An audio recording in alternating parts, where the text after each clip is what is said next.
Welcome. The night has fallen, and the world has gone quiet. This is NightSleepWhisper. Tonight, we step into the misty streets of 1880s London to uncover a mystery hidden in the shadows. Are you ready for a 50-chapter journey with Detective Silas Thorne? Lean back, close your eyes, and let the rhythm of the story carry you into a deep sleep. Let the investigation begin. Silas Thorne sat at his desk. He lived in a small office in the middle of London. The year was 1892. Outside the window, the sky was grey and heavy. The rain fell slowly on the wet streets. Silas liked the rain. It was a quiet morning, and he enjoyed the peace. He drank a cup of hot tea and looked at the newspapers on his desk. There were many stories about the busy city, but there were no interesting mysteries for him to solve. Suddenly, there was a firm tap on the wooden door. Silas stood up. He smoothed his black coat and adjusted his tie. He walked to the door and opened it. A woman stood in the hallway. She wore a long, dark blue dress and a matching hat with a small veil. Her face was very pale, and her eyes were wide. She looked tired and nervous. "Mr. Thorne?" she asked. Her voice was soft and thin. "Yes, I am Silas Thorne," he replied with a calm smile. "Please, come in. Sit down by the fire. It is a cold morning for a walk." The woman walked into the room. She sat in a large green chair near the fireplace. Silas sat across from her. He waited for her to speak. He was an observant man. He noticed her hands. She was holding her leather gloves very tightly. Her eyes moved quickly around the room. She looked at the tall bookshelves and the old maps on the walls. "My name is Clara," she said at last. "I need your help, Mr. Thorne. Something terrible happened at my home last night." Silas nodded slowly. "I am a private investigator, Miss Clara. I help people with difficult problems. Tell me your story. Start from the beginning." Clara took a deep breath. She looked directly at Silas. "It is about my father. He is a very wealthy man. He owns many beautiful things, but his favorite possession is a jewel. It is a very large diamond. People call it the Blue Star because it shines like the night sky." Silas leaned forward. He heard stories about the Blue Star before. It was a very famous and very expensive stone. "Last night, the diamond was in the safe in my father's study." Clara continued. "The door to the study was locked. The windows were closed and bolted. But this morning, the safe was open. The Blue Star was gone. There was nothing inside but empty velvet." Silas frowned. Was the lock on the safe broken? Was the door forced open? "No," Clara said, shaking her head. "The lock was perfect. Everything looked normal. But the diamond is not there. My father is very angry. He wants to call the police. But I wanted to talk to you first." Silas looked at the fire. A mystery with a locked room was always interesting. He liked puzzles, and he liked to find things that were lost. "Why did you come to me instead of the police?" Silas asked. Clara looked down at her hands. "I am afraid, Mr. Thorne. I think someone in our house took it. I do not want the police to take my family or our servants to prison without proof. I want the truth, but I want to be careful." Silas stood up and reached for his tall hat. "I understand. I will help you. Miss Clara, let us go to your house now. I want to see this locked study with my own eyes." Clara stood up, too. A small, relieved smile appeared on her face. "Thank you, Mr. Thorne. Thank you very much." Silas and Clara walked out of the office. The street was busy. Many people walked past them with large umbrellas. Silas raised his hand, and a hansom cab stopped near the curb. The horse was dark and strong. Silas helped Clara into the carriage. Then, he sat next to her. The carriage began to move through the wet streets of London. "Tell me more about the Blue Star," Silas said. He looked out of the small window. The city was a blur of grey and brown. "It is not just a diamond, is it?" Clara shook her head. "No. It is a piece of history. My father, Mr. Pemberton, bought it 20 years ago. It came from a very old temple in a faraway land. It is shaped like a star with 5 points. When the light hits it, the stone looks like a deep, blue ocean. People say it is the most beautiful thing in London." Silas watched the rain on the glass. "And your father? Does he have many enemies?" "He is a businessman," Clara replied. "He is very successful, but he is also a private man. He does not have many friends. He keeps his treasures in his study. He spends many hours there alone. He looks at his books and his collection. The Blue Star was his pride and joy." The carriage turned a corner. The buildings here were larger and more expensive. Silas saw tall trees behind iron fences. Finally, the carriage stopped in front of a grand stone house. It looked very heavy and serious. The front door was tall and made of dark wood. Silas could hear the horse breathing in the cold air. Silas paid the driver. He and Clara walked up the stone steps. Before they could reach the door, it opened. A tall man with grey hair stood there. He wore a fine suit, but his face looked very tired. This was Mr. Pemberton. "Clara, you are back," the man said. His voice was deep and worried. He looked at Silas. "Who is this man?" "This is Mr. Silas Thorne, father," Clara said. "He is here to help us find the diamond." Mr. Pemberton looked at Silas for a long time. His eyes were sharp. "I hope you are as good as people say, Mr. Thorne. This house is full of secrets today.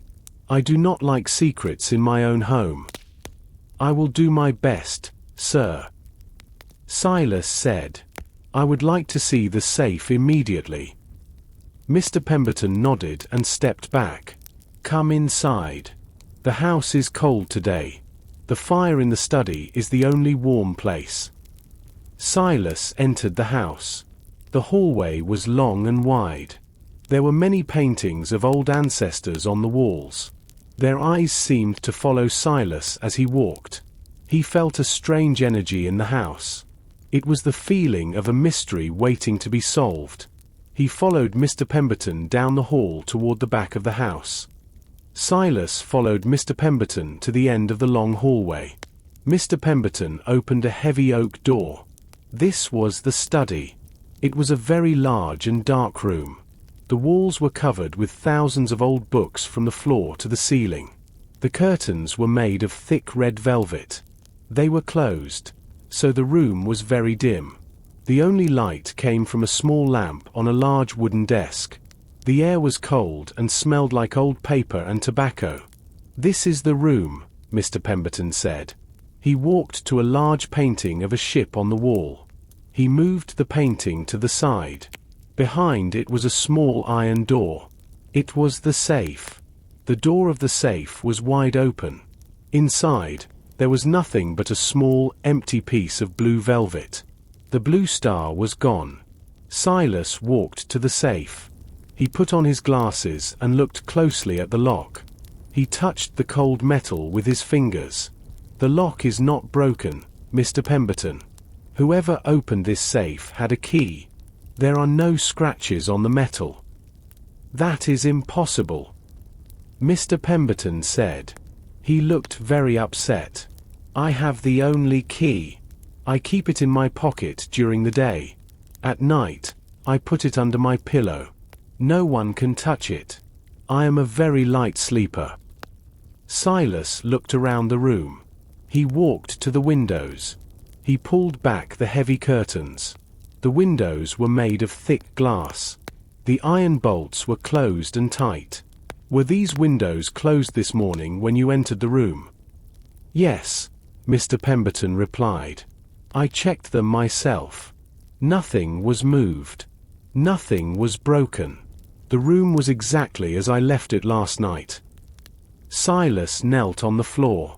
The rug was large and soft. It was a deep green color.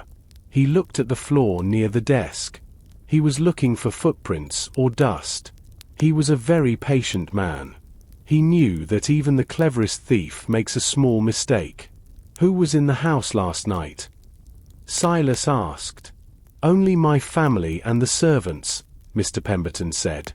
My daughter Clara, my son Julian, and our cook, Martha.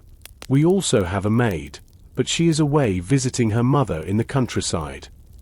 Silas walked around the desk.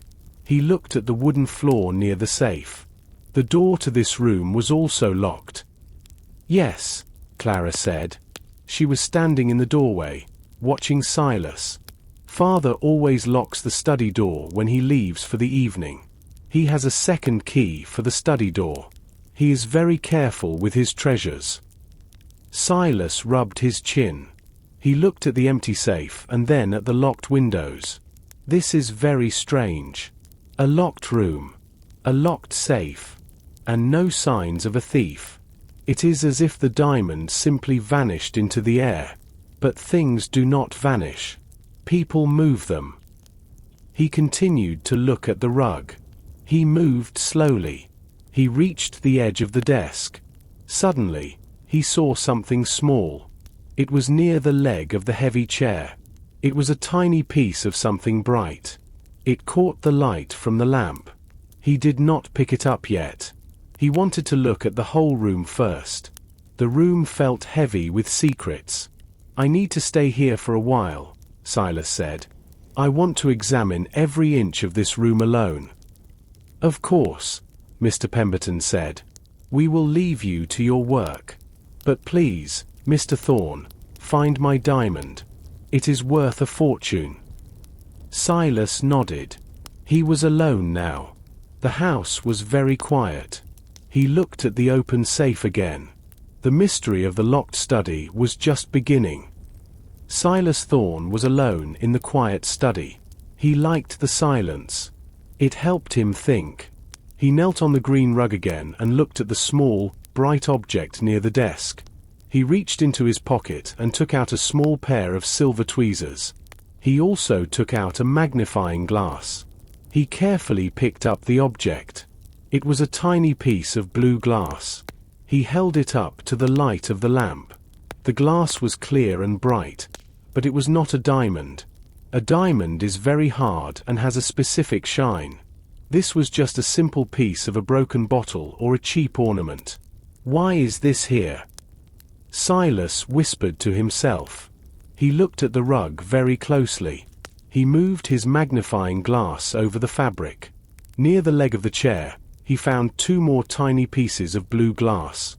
They were very small, like grains of salt. He put the pieces of glass into a small paper envelope. He wrote "study floor" on the front of the envelope. Next, Silas walked back to the open safe. He looked at the empty velvet box. He did not touch the box yet. He looked at the dust on the shelf inside the safe. There was a thin layer of grey dust, but there were no finger marks. This was very strange. If someone took the diamond, they usually left a mark in the dust. The thief was very clean, Silas thought. Or perhaps they used a cloth to wipe the shelf. He looked at the hinges of the safe door. They were smooth and oiled. The safe was in perfect condition. Silas then walked to the large wooden desk. There were many papers and a heavy ink bottle. He looked at the ink bottle. It was full of dark black ink. He looked at the pens. They were all in a neat row. Mr. Pemberton was a very organized man. Silas noticed something else. On the edge of the desk, there was a very small scratch. It was new. The wood was a lighter color inside the scratch. It looked like someone hit the desk with a metal tool or a heavy ring. He stood in the center of the room and closed his eyes. He tried to imagine the night before. The room was dark. The fire was low. A person entered the room. Did they have a key? Yes. The lock was not broken. They walked to the safe. They moved the painting. They opened the safe and took the blue star. But why did they leave pieces of blue glass on the floor? Was it a mistake? Or was it a trick to confuse him? Silas opened his eyes. He felt a cold breeze. He looked at the heavy red curtains. They moved slightly. He walked to the window and checked the bolts again. They were very strong. No one entered through the window. He walked to the door and opened it. Clara was waiting in the hallway. She looked at him with hope in her eyes. "Did you find anything, Mr. Thorne?" she asked. "I found some glass," Silas said. "Small pieces of blue glass. Do you have any blue glass bottles or vases in this room, Miss Clara?" Clara thought for a moment. "No. My father only keeps books and his diamond here. He does not like glass ornaments. He thinks they are cheap." Silas nodded. This was a good clue. The glass did not belong in the room. He needed to find out where it came from. Silas Thorne left the dark study. He walked down the long hallway toward the back of the house. He could smell fresh bread and roasted meat. The smell led him to the kitchen. Unlike the rest of the house, the kitchen was warm and bright. Large copper pots hung from the ceiling, and a big black stove stood against the wall. A woman with a white apron and grey hair was busy at a large wooden table. She was cutting vegetables with a large knife. This was Martha, the cook. She looked up when Silas entered. Her face was red from the heat of the stove, and she looked tired. "You must be the detective," Martha said. She did not stop her work. The knife hit the wooden board with a regular, heavy rhythm. "I am Silas Thorne," he said kindly. "I am here to help Miss Clara. I would like to ask you a few questions about last night. Were you in the kitchen late?" Martha stopped cutting. She wiped her hands on her apron and sat down on a small wooden stool. "I was here until very late, Mr. Thorne. I had to prepare the bread for this morning. The house was very quiet, but the air felt heavy. Do you know that feeling? It felt like a storm was coming." Silas nodded. "Did you see or hear anything unusual?" Martha leaned forward. She looked at the kitchen door that led to the garden. "I did. It was exactly midnight. I know the time because the big clock in the hall made 12 deep sounds. I went to the door to check the lock. When I looked through the small window, I saw someone." Silas became very still. "What did you see, Martha?" "I saw a man," she whispered. "He was very tall. He wore a long black coat and a tall hat. He was standing near the kitchen door, right there in the dark. The moon was behind a cloud, so I could not see his face. He stood perfectly still for a minute. Then, he turned and walked away into the fog." "Did he try to open the door?" Silas asked. "No," Martha replied. "He just stood there. It was very scary, Mr. Thorne. I didn't tell Mr. Pemberton because he is already very angry about the diamond. I didn't want to make him more worried." Silas looked at the kitchen door. It was made of thick wood with a heavy iron bolt. "Is that door always locked at night?" "Always," Martha said. "I locked it myself at 10 o'clock. But when I saw that man, I checked it again. It was still locked. He did not come inside through this door." Silas thought about the man in the garden. Who was he? Was he the thief, or was he waiting for someone inside the house? He remembered the small pieces of blue glass in the study. "One more thing, Martha," Silas said. "Does anyone in this house have a blue glass bottle or a blue ornament? Perhaps something that broke recently?" Martha shook her head slowly. "No, sir. Mr. Pemberton hates blue. He says it is an unlucky color. The only blue thing in this house was that big diamond." Silas thanked Martha and walked back into the hallway. The mystery was growing. There was a tall man in the garden, a locked room, and strange pieces of blue glass that did not belong. He needed to find Julian, Clara's brother. Perhaps Julian knew more about the midnight visitor. Silas Thorne returned to the study. The room was even darker now because the sun was hiding behind heavy clouds. He did not turn on the electric lights. Instead, he lit a small oil lamp on the desk. The yellow flame danced, and long shadows moved across the walls. He felt that the room still held a secret. He was not finished with the safe. He walked to the open safe again. He reached inside and took out the velvet box. It was a beautiful box, covered in soft, dark blue fabric. It was empty now, but it once held the blue star diamond. Silas held the box in his hands. He closed his eyes and felt the weight of it. "This is strange," Silas whispered. The box felt a little too heavy for its size. He turned the box over. The bottom was covered in black silk. He ran his thumb across the silk. He felt something hard under the fabric. It was not flat.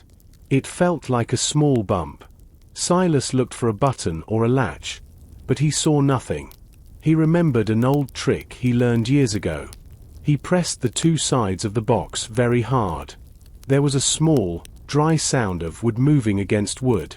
Suddenly, the bottom of the box popped open. It was a secret compartment. Silas put the lamp closer. Inside the secret space, there was no diamond. Instead, there was a small piece of old, yellow paper. It was folded many times. Silas carefully opened the paper with his fingers. It was a map. The map was drawn with black ink, but the ink was fading. It showed a part of London near the River Thames. Silas recognized the shapes of the streets and the curve of the water. In one corner of the map, there was a large building. Someone had marked it with a small, red X. A warehouse, Silas said to himself. He looked at the name of the street on the map. It was a dangerous part of the city, full of old docks and dark alleys. Why was this map inside the diamonds box? Did Mr. Pemberton put it there? Or did the thief leave it? Silas looked at the red X again. The ink of the X looked newer than the ink of the map. It was bright and bold. Silas heard a footstep in the hallway. He quickly closed the secret compartment and put the box back into the safe. He hid the map in his inside coat pocket. A moment later, Julian, Clara's brother, walked into the room. Julian was a tall man with very short hair and a nervous face. He was wearing a grey suit and holding a pair of leather gloves. He did not look at Silas. He looked at the open safe. "Is there any news, Mr. Thorne?" Julian asked. His voice was shaky. He kept moving his hands. "Did you find the thief?" "Not yet, Mr. Julian," Silas said calmly. "I am still looking at the evidence. Tell me, do you go to the river often?" Julian stopped moving. He looked at Silas with a surprised expression. "The river? No. Why do you ask such a thing? The docks are a dirty place. I prefer the city centre." Silas watched Julian's face. The young man was lying. Silas saw a small splash of dried mud on Julian's expensive boots. It was a specific kind of dark, wet mud that you only find near the Thames. Julian left the room quickly. He did not look back. Silas Thorne watched the door close. He waited for a few minutes until the house was quiet again. Then, he took the small, yellow paper out of his pocket. He sat at Mr. Pemberton's desk and put the map under the lamp. The map was very old. The edges of the paper were thin and brown. It showed the streets of London from many years ago. Some of the names of the streets were different now. Silas used his magnifying glass to look at the details. He saw the River Thames. The water was drawn with wavy black lines.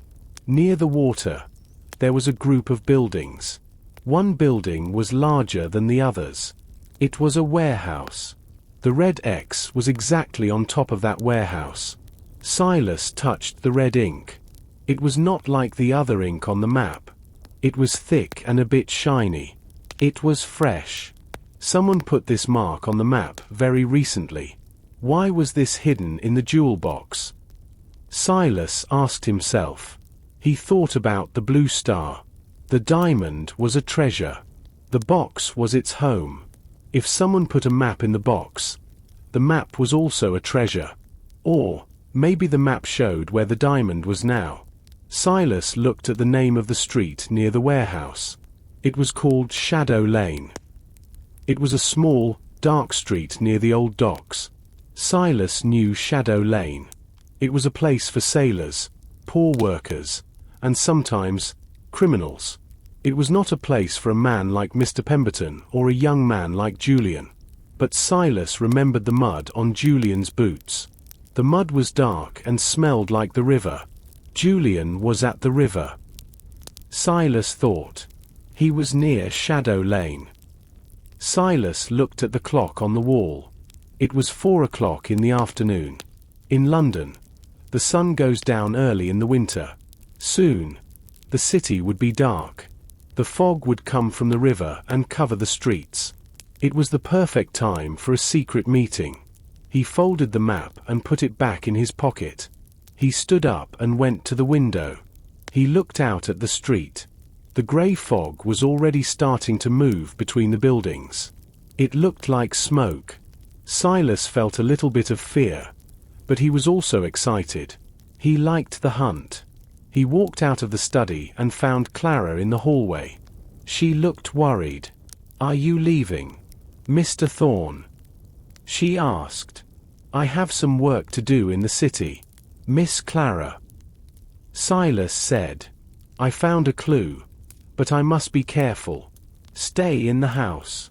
Do not tell anyone where I am going, not even your brother." Clara nodded. Her eyes were wide. "Is my brother in danger?" "I don't know yet," Silas said. "But I will find the truth. I will return tomorrow morning." Silas took his coat and his heavy wooden cane. He walked out of the front door and into the cold, wet afternoon. He needed to find a cab to take him to the river. The mystery of the Blue Star was leading him into the dark heart of London. The hansom cab stopped at the edge of the docks. Silas Thorne stepped out into the cold air. He paid the driver and watched the carriage disappear into the grey mist. Now, he was alone. The River Thames was very close. He could hear the water moving against the stone walls of the docks with a rhythmic, splashing sound. The smell was strong, a mix of old fish, salt, and wet wood. The fog was very thick tonight. It was like a heavy white curtain that covered everything. Silas could only see a few feet in front of him. The street lamps were far apart, and their yellow light looked weak in the mist. He held his wooden cane tightly. He felt the map in his pocket. It was his only guide in this dark and unfamiliar part of London. He walked past old, empty buildings. Most of the windows were broken or covered with wooden boards. There were no people here at this hour. The only movement was the swirling fog. Silas turned a corner and found a small street sign. It was made of rusted iron and hung crookedly. It said Shadow Lane. This was the place from the map. The lane was very narrow. The buildings on both sides were very tall and close together. It felt like walking into a tunnel. The ground was made of uneven stones that were slippery with rain. There were many puddles of dirty water. Silas moved slowly and carefully. He did not want to make a loud noise. Every time his boot hit the wet ground, the sound of the water seemed to echo against the tall brick walls. He looked for the warehouse from the map. After walking for a few minutes, he saw a large building with a heavy metal door. It looked very old and very strong. There were no lights in any of the windows. Above the door, there was a symbol carved into the stone. It was a small, 5-point star. The blue star. Silas whispered to himself. He moved closer to the building, but he stayed in the deep shadows. He did not want anyone to see him. He looked at the red X on his map again, using a small match for light. This was definitely the right place. But the building looked empty and dead. Why would someone bring a famous diamond to a place so cold and dirty? Suddenly, Silas stopped. He pressed his back against a cold brick wall and became perfectly still. He heard the sound of footsteps. They were coming from the other end of the alley. The footsteps were slow and heavy. Someone else was in Shadow Lane. Silas held his breath. He waited for the person to appear through the thick fog. The footsteps stopped near the heavy metal door. Then, Silas saw a shadow. It was the shadow of a man in a tall hat. He was standing perfectly still, as if he was waiting for someone. Silas stayed in the dark. He wanted to see what the man would do next. Silas stayed in the dark shadows of the narrow alley. He did not move a muscle. He watched the man in the tall hat very closely. The man was about 10 feet away from the heavy warehouse door. He wore a long, black coat that reached his knees. The collar of the coat was turned up to hide his face from the cold wind. The man looked very nervous. He kept turning his head from side to side. He looked back at the foggy street and then at the dark windows of the buildings above him. He pulled a gold watch from his pocket and looked at it by the light of a small match. His hands were shaking, and the match went out quickly. He threw the small piece of wood into a puddle. He is waiting for something, Silas thought. Or someone. After a few minutes, the man moved toward the warehouse door. He did not knock. Instead, he reached into his pocket and took out a large metal key. Silas heard the key turning in the old lock. It was a heavy sound that echoed in the quiet alley. The man pushed the door open. It moved slowly, against the stone floor. A tiny bit of yellow light came from inside the warehouse. It was the light of a single candle. Silas saw the man step inside the building. The man looked back one last time before he pulled the heavy door shut. The lock clicked again. The alley was dark once more. Silas waited for a minute. He wanted to be sure the man was not standing just behind the door. Then, he moved across the wet stones. He walked like a cat, making no sound at all. He reached the warehouse door and touched the cold metal. It was very thick. He looked at the keyhole, but it was too dark to see anything inside. He walked along the side of the warehouse. He was looking for another way in. He found a small wooden door near the back. It was much smaller than the main entrance. He pushed it gently. To his surprise, it was not locked. Perhaps the man was so nervous that he forgot to check all the doors. Silas opened the small door just a few inches. He looked inside. The warehouse was huge and filled with tall wooden crates. The air was dry and smelled like dust and old spices. The light of the candle was far away, near the center of the room. He could see the shadow of the man in the hat moving against the crates. Silas stepped inside and closed the small door softly behind him. He stayed in the darkness behind a large crate. He was very close now. He could hear the man breathing. The man was talking, but he was talking to himself in a very low voice. Silas listened carefully, trying to catch every word. Silas stood behind a very large wooden crate. It was taller than him. He looked through a small gap between two boxes. In the center of the warehouse, there was an old wooden table. A single candle sat on the table. Its yellow light was small and weak. It created long, dancing shadows on the walls. The man in the hat was there. He took off his hat and put it on the table. His face was thin and very pale. He looked at his watch again. He looked like he wanted to run away. Then, a door on the other side of the warehouse opened. Silas heard the soft movement of feet on the dusty floor.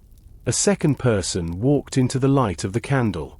This person wore a long, expensive cloak. Silas could not see the face because the person wore a large hood. "You are late," the man in the hat said. His voice was a sharp whisper. "The streets are full of fog and police." The second person replied. The voice was quiet and very steady. It was the voice of a woman. The man reached into his coat. He pulled out a small object. It was wrapped in a piece of black cloth. He placed it on the wooden table. The sound of the object hitting the wood was solid and heavy. He carefully unfolded the cloth.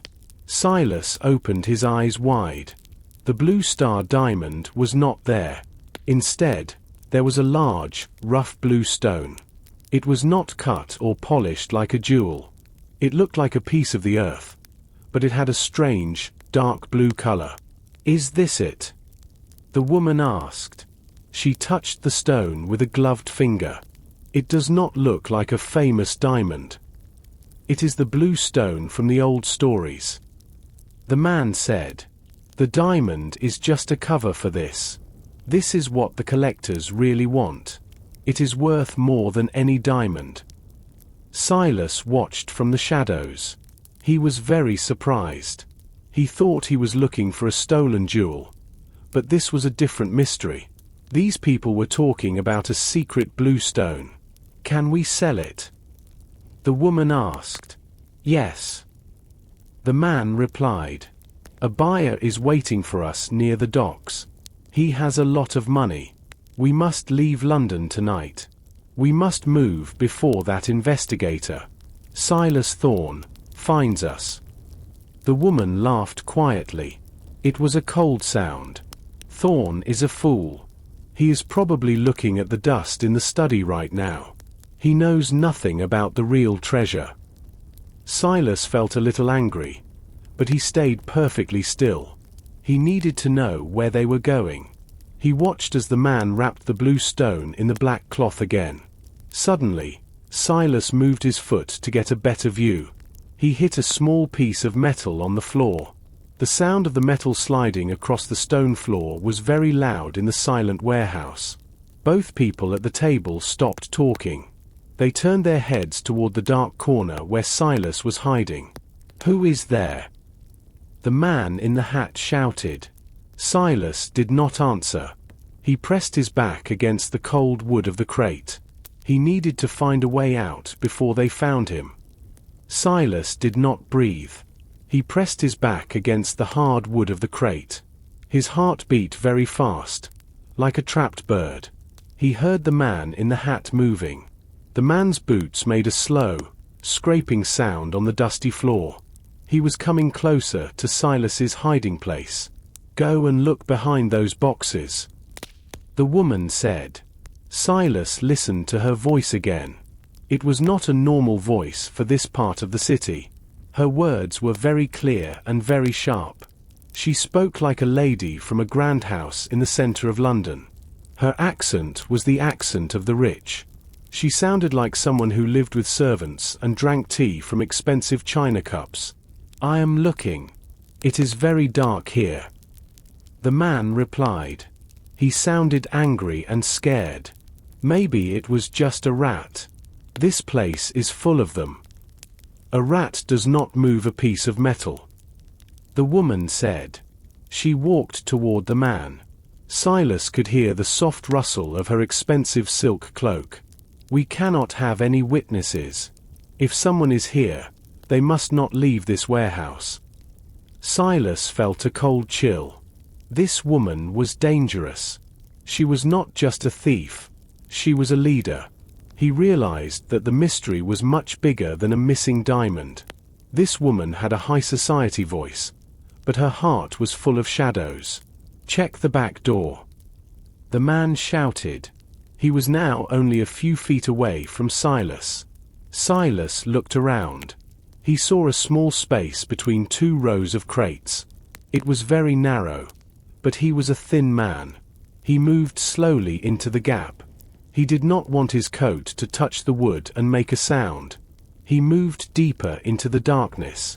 The man in the hat reached the spot where Silas was standing a moment ago. He held the candle high. The yellow light hit the empty floor. "There is no one here," the man said. He looked tired. "You are being too nervous, Elena." Silas froze. The man called her Elena. This was a very important name. He needed to remember it. "I am never too nervous," Elena replied. "I am careful. That is why we are still free. Now, put that blue stone away. We must go to the river. The boat is waiting, and the fog is getting thicker." "Fine," the man said. Silas heard them moving back toward the center of the room. He stayed in the narrow gap between the crates. He waited for them to leave. He knew he was lucky. If the man had looked just a little further, he would have found him. The heavy warehouse door opened again. The long, low groan of the metal echoed in the large room. Then, the door closed. The warehouse became completely silent and very dark. Silas was alone in the shadows. He waited for 5 minutes before he moved. He needed to follow them, but he had to be very quiet. Silas Thorne moved out of the warehouse. He was very careful. He opened the small back door and stepped into the cold night. The air was even thicker with fog now. It was like a wet, white wall.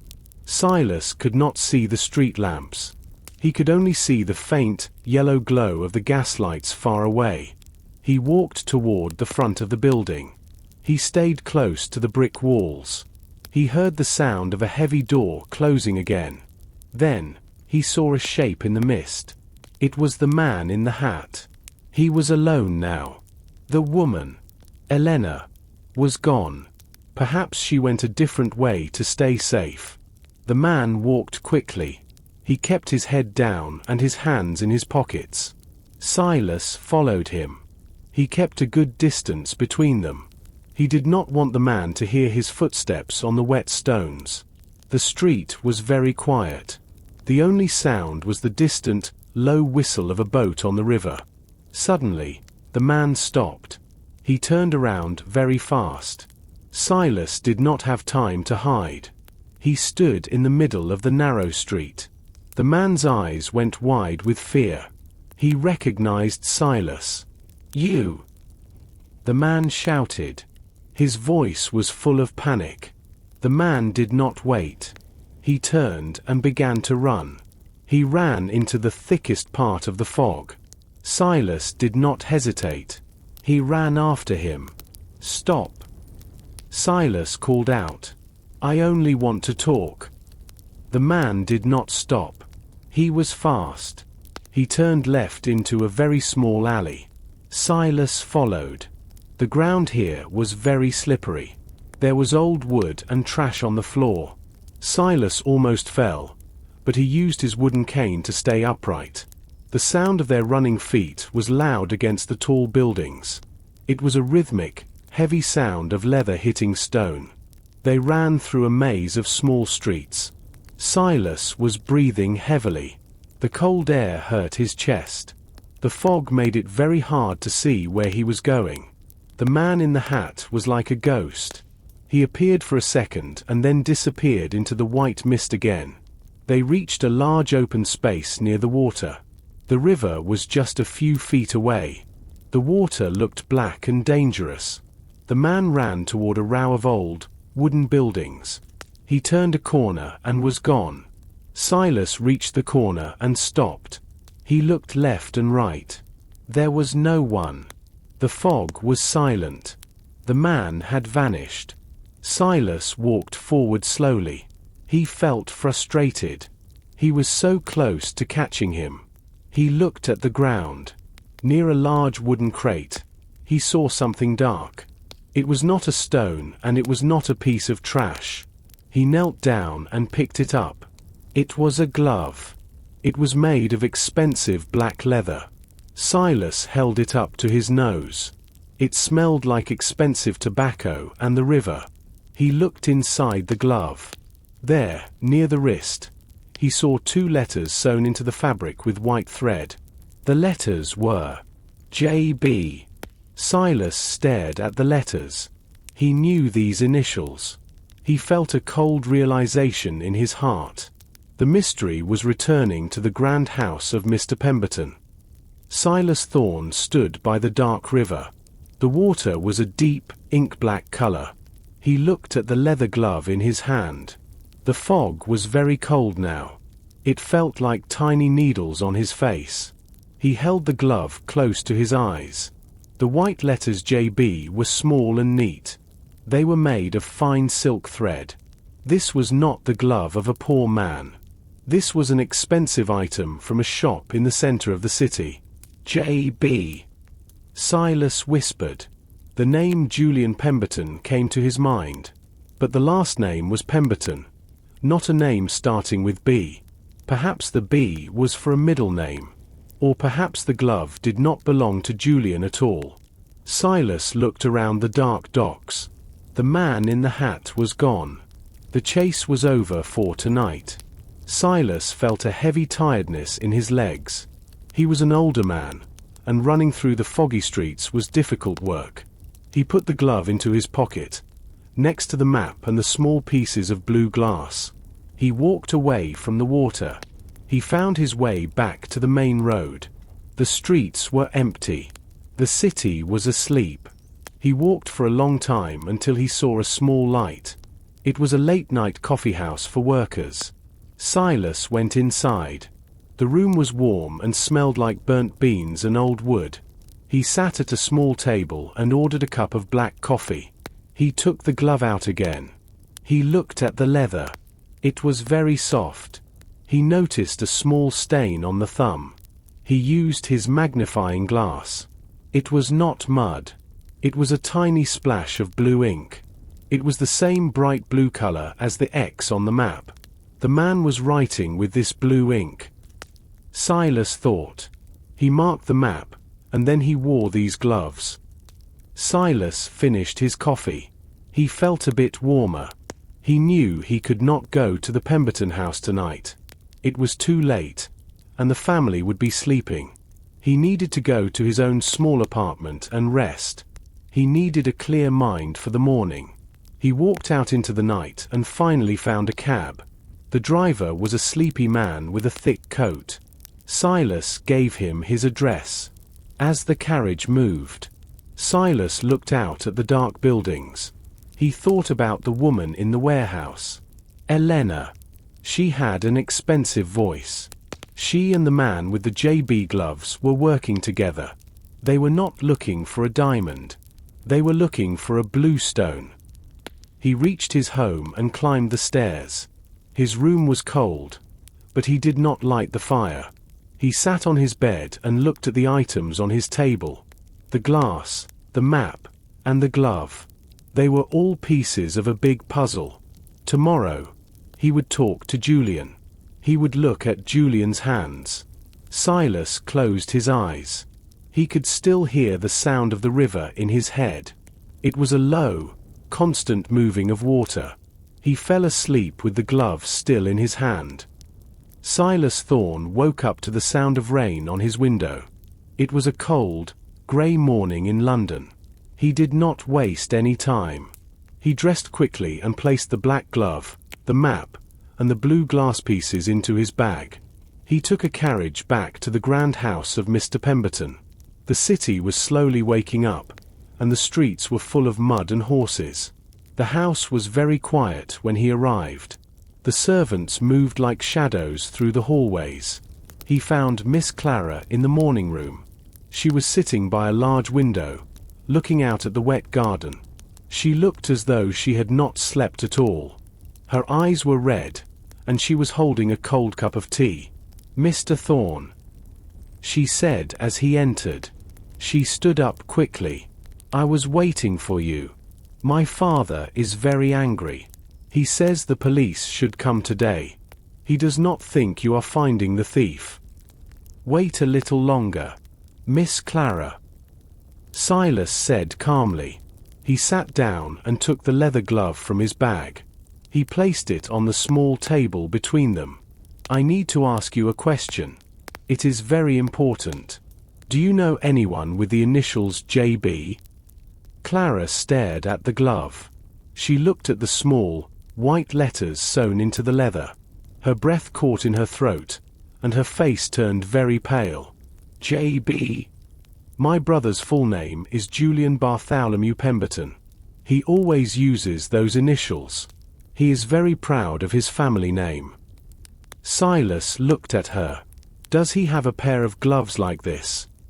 Clara nodded slowly. Her hands were shaking. Yes. He bought them last month at an expensive shop in Bond Street. He was very happy with them because the leather is so soft. Why do you have his glove? Mr. Thorne. Where did you find it? I found it near the river docks late last night. Silas said. A man was running away from me in the fog. He dropped it. I believe your brother was in a very dangerous part of the city. He was at a warehouse in Shadow Lane. Clara covered her mouth with her hand. Oh no. Julian is a good man. But he has many secrets. He stays out very late. He says he is at his club. But I do not always believe him. He has been very nervous lately. Is he here now? Silas asked. He is in the library. Clara replied. He says he has a headache and does not want to be disturbed. He did not even come down for breakfast. Silas stood up. His face was serious. I must speak with him immediately. Please, show me the way to the library. They walked through the long, cold hallways of the house. They reached the library door. Silas could hear the faint sound of a fire burning inside. He did not wait for Clara to knock. He opened the door and walked in. Julian was sitting by the fire. He was looking at the flames. He looked very tired, and his clothes were messy. When he saw Silas, he tried to stand up, but he was very slow. Silas noticed something immediately. Julian was wearing only one glove on his left hand. His right hand was bare. Mr. Thorne. Julian said. He tried to sound brave, but his voice was shaking. What are you doing here? I told my sister I wanted to be alone. Silas held up the glove. I am here to return your property, Mr. Pemberton. And I'm here to ask you why you were at the warehouse in Shadow Lane last night. Julian Pemberton stood up slowly. He looked like a man who wanted to run, but there was nowhere to go. Silas Thorne held the leather glove with the initials JB in the air. The room was silent for a moment. The only movement was the orange fire in the fireplace. I do not know what you are talking about, Julian said. He tried to hide his right hand behind his back. You are wearing only one glove, Julian. Silas said. His voice was calm but very firm. And your boots are covered in dark river mud. I saw you last night. You were at the warehouse in Shadow Lane. You had a meeting with a woman named Elena. Clara walked into the room. She looked at her brother with a sad face. Julian. Please tell the truth. Mr. Thorne is here to help us. Julian looked at his sister and then at Silas. Finally, he sat back down in the heavy chair. He looked very small and very tired. Yes. He whispered. I was there. I am in a lot of trouble. Mr. Thorne. I owe money. A lot of money. Did you take the Blue Star? Silas asked. Julian shook his head. It is not what you think. I went to the safe to take the diamond. I needed to sell it to pay my debts. But when I opened the safe, I found something else. I found that old map and a secret space in the box. Silas listened carefully. And the blue stone. The rough stone you had in the warehouse. Elena told me about it. Julian explained. He was looking at the floor. She said the diamond was just a piece of glass. She said the real treasure was a blue stone from an old temple. She told me to bring it to the warehouse. She said she would give me enough money to pay all my debts. But you didn't give it to her. Silas said. I saw you run away. I heard a noise. Julian cried out. He looked at Silas with fear in his eyes. I thought it was the police. I got scared. I left the stone on the table and ran into the fog. I didn't mean to lose my glove. I just wanted to get away. Silas looked at the young man. Julian was not a clever criminal. He was a man who made a very big mistake because he was afraid of his debts. But Silas knew something Julian did not know. The man in the hat. Julian had picked up the stone before he ran. Silas remembered seeing the man wrap the stone in black cloth. Julian. Silas said. You said you left the stone on the table. But I saw the man in the hat put the stone in his pocket. Why are you lying to me now? Julian's face turned even paler. He started to tremble. I don't have it. I swear. Someone else was there. Someone took it from me in the dark alley while I was running. Silas frowned. If Julian was telling the truth, there was a third person in the fog. A person who was faster and quieter than everyone else. Silas Thorne looked at Julian's boots again. The mud was dark and thick. It was not the kind of mud you find on the clean sidewalks near a gentleman's club. Silas knew that the rich parts of London had sweepers who kept the paths clean for the wealthy. This mud was full of salt and small pieces of river grass. Julian. Silas said, his voice cold and steady. Let us talk about the night the blue star disappeared from your father's safe. Where were you between the hours of 10 o'clock and midnight? Julian wiped his face with his bare hand. He looked at Clara, but she turned her eyes away. I told you, Mr. Thorne. I was at my club, the Royal Oak Club on St. James's Street. I was there all evening. I was playing cards with some friends. Which friends? Silas asked. He took a small notebook and a silver pen from his pocket. Julian hesitated. I do not remember their names. They were just men I know from the city. We play cards every Tuesday night. I stayed there until very late. I came home in a carriage around 1 o'clock in the morning. Silas walked around the library. He looked at the heavy books on the shelves. The Royal Oak is a very fine place. It is far from the river. If you were there all night, why are your boots covered in river mud? And why does your coat smell like the wet docks? Julian looked down at his boots. He tried to hide them under his chair. I walked home. I wanted the fresh air. I must have walked near the water by mistake. The river is 2 miles away from your club and this house. Silas said. That is a very long walk for a man who says he has a headache. Also, the fog was very thick. No one walks near the river at night for fresh air. It is dangerous and dark. Julian did not answer. He looked like he was going to cry. Silas knew he was close to the truth. Julian's alibi was like a piece of thin glass. It was breaking into many pieces. I think you left the club early. Silas continued. I think you went to meet someone. Perhaps you went to see Elena. Did she tell you how to open the safe? Or did you already have a key? I didn't take it.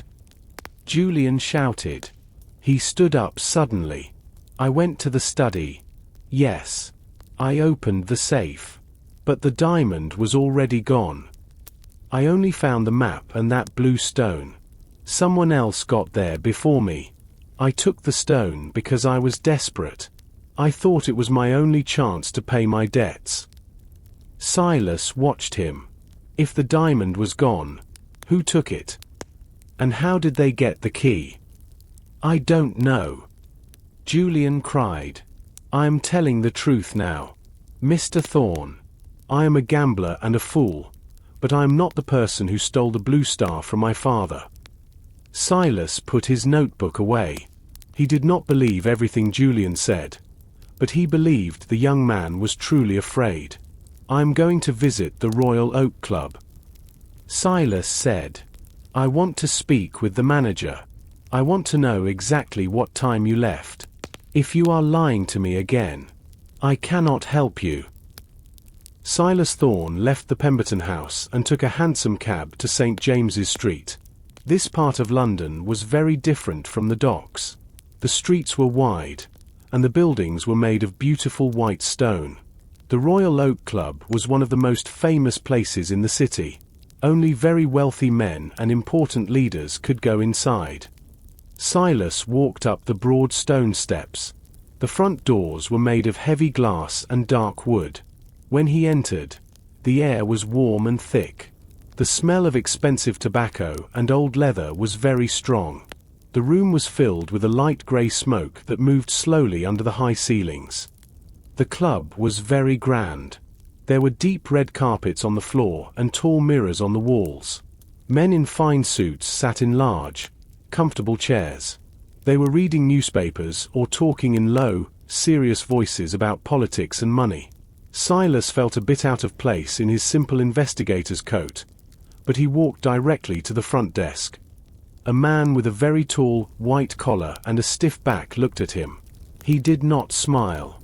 "Can I help you, sir?" he asked. His voice was quiet and very formal. "I am Silas Thorne," Silas said. He showed his card. "I am here to ask about Mr. Julian Pemberton. He is a member of this club, I believe." The man looked at the card and then at Silas. "Yes, Mr. Pemberton is a member. However, we do not usually give information about our members to visitors. It is a private club." "I understand," Silas said calmly. "But this is a very important matter. It involves a serious loss at the Pemberton home. I only need to know about his visit here last Tuesday night." The man at the desk hesitated. He looked around the room to see if anyone was watching. "Please, wait a moment," he whispered. He walked away and entered a small side room. Silas waited in the lobby. He watched the gentlemen in the room. They all looked very relaxed and safe. It was hard to believe that one of their members was involved with dangerous people near the river. Silas noticed the large clock on the wall. It was made of gold. After a few minutes, the man returned. With him was a younger man in a waiter's uniform. The waiter looked very nervous. His hands were moving quickly, and he was biting his lip. "This is Thomas," the man at the desk said. "He was working in the card room on Tuesday night. He might be able to help you, but please be quick. We do not want to disturb the other members." Silas thanked the man and led Thomas to a quiet corner of the lobby. The young waiter looked like he wanted to run away. "Do not be afraid, Thomas," Silas said kindly. "I only want to know the truth. Tell me about Mr. Julian Pemberton's night here." Silas Thorne and the young waiter, Thomas, stood in a quiet corner of the lobby. The heavy curtains blocked the grey light from the street. Thomas kept looking over his shoulder at the grand room where the wealthy men sat. He looked like he was keeping a very big secret. "Tell me, Thomas," Silas said softly. "I know Mr. Julian Pemberton was here on Tuesday, but did he stay at the card table all night? It is very important that you tell me the truth." Thomas wiped his forehead. His skin was pale under the bright lights of the club. "Mr. Thorne, I do not want to lose my job. The manager tells us to be silent about what happens here. The gentlemen pay for their privacy." "I understand," Silas replied. He reached into his pocket and took out a silver coin. He placed it on a small table between them. "This is for your time. I am not looking for trouble for you. I am looking for a thief." Thomas looked at the coin. He sighed and leaned closer to Silas. Mr. Pemberton arrived at 8 o'clock in the evening. He joined the other gentleman at the card table in the back room. He looked very worried. He was losing a lot of money. "And then?" Silas asked. He kept his voice low. "At 9 o'clock, a small boy—" "No. Wait." Thomas corrected himself quickly. A messenger came to the service door. He had a letter for Mr. Pemberton. I took the letter to him myself. When he read it, his face turned white. He stood up immediately. Silas leaned in. "Did he leave the club?" "Yes." Thomas whispered. "He did not use the front door. He used the side door that the staff uses. He told me to keep his coat at the table. He said, 'If anyone asks, tell them I am in the washroom.' He was gone for more than 2 hours." 2 hours. Silas repeated. He wrote the time in his notebook. "What time did he return?" "He came back at 11:30. Thomas said. "He looked much worse then. His boots were dirty, and his clothes were damp from the fog. He went straight back to the card table. He stayed there until 1 o'clock in the morning so the other men would think he never left." Silas nodded. This was the proof he needed. Julian's alibi was a lie. He was not at the club during the time the diamond disappeared. He had enough time to go to the house, open the safe, and meet someone at the river. "Did you see the letter?" Silas asked. "No, sir." Thomas said. "But I saw the envelope on the floor later. It had a strange smell. It smelled like the perfume of a lady. Very strong and very sweet." Silas thought of Elena, the woman with the expensive voice. "Thank you, Thomas. You have been very helpful. Please, stay quiet about our talk." Silas walked out of the club. The cold air hit his face. He now knew that Julian was lying about his night. But there was still a problem. Julian said the diamond was already gone when he reached the safe. Was he lying about that, too? Silas needed to find out about Julian's debts. He needed to find the people Julian owed money to. Silas Thorne walked away from the Grand Club. The cold wind felt like ice on his face. He knew that Julian was lying, but he also knew that Julian was in great danger. A man like Julian does not run into the dark docks at midnight for fun. He does it because he has no other choice. Silas did not go back to the Pemberton house yet. Instead, he went to a small, dusty office near the busy city market. The sign on the door was old and fading. It said, "Mr. Finch. Information." Mr. Finch was an old man who knew every secret in London. He knew who was rich, who was poor, and who had big problems. Silas pushed the door open. The room was filled with tall stacks of paper and heavy black books. Mr. Finch sat at a small desk. He was wearing thick glasses and a very old coat. "Mr. Thorne," Finch said. He did not look up from his book. "You are looking for someone. Is it a thief or a debtor?" "I am looking for the truth about Julian Pemberton," Silas said. He sat on a hard wooden chair. "He is in trouble. I want to know how much trouble." Mr. Finch pulled a large, heavy book from a shelf. He turned the pages slowly with a thin, dry finger. "Ah, yes. Young Mr. Pemberton. A very handsome man, but a very foolish one. He likes to play cards, but he does not know when to stop." "How much does he owe?" Silas asked. Finch looked at the book and then at Silas. "He owes £5,000. It is a fortune. A man could buy 10 houses with that much money." Silas felt a heavy weight in his chest. £5,000 was a massive debt for a young man. And who does he owe this money to? Finch. Is it a bank? Finch laughed. but there was no joy in the sound. "No, Mr. Thorne. It is not a bank. Banks are kind. Julian owes money to a group of men called the Black Hawks. They are very dangerous. They do not wait for their money. If a man does not pay, they use force. They are the shadows of the city." "The Black Hawks," Silas repeated. He wrote the name in his notebook. "Are they connected to a woman named Elena?" Finch stopped laughing. His face became very serious. "Elena is their leader. She is the brain of the Black Hawks. She looks like a lady, but she has the heart of a wolf. If Julian owes her money, he is a dead man walking." Silas stood up. He had the information he needed. Julian was not just a thief. He was a victim of his own mistakes and some very bad people.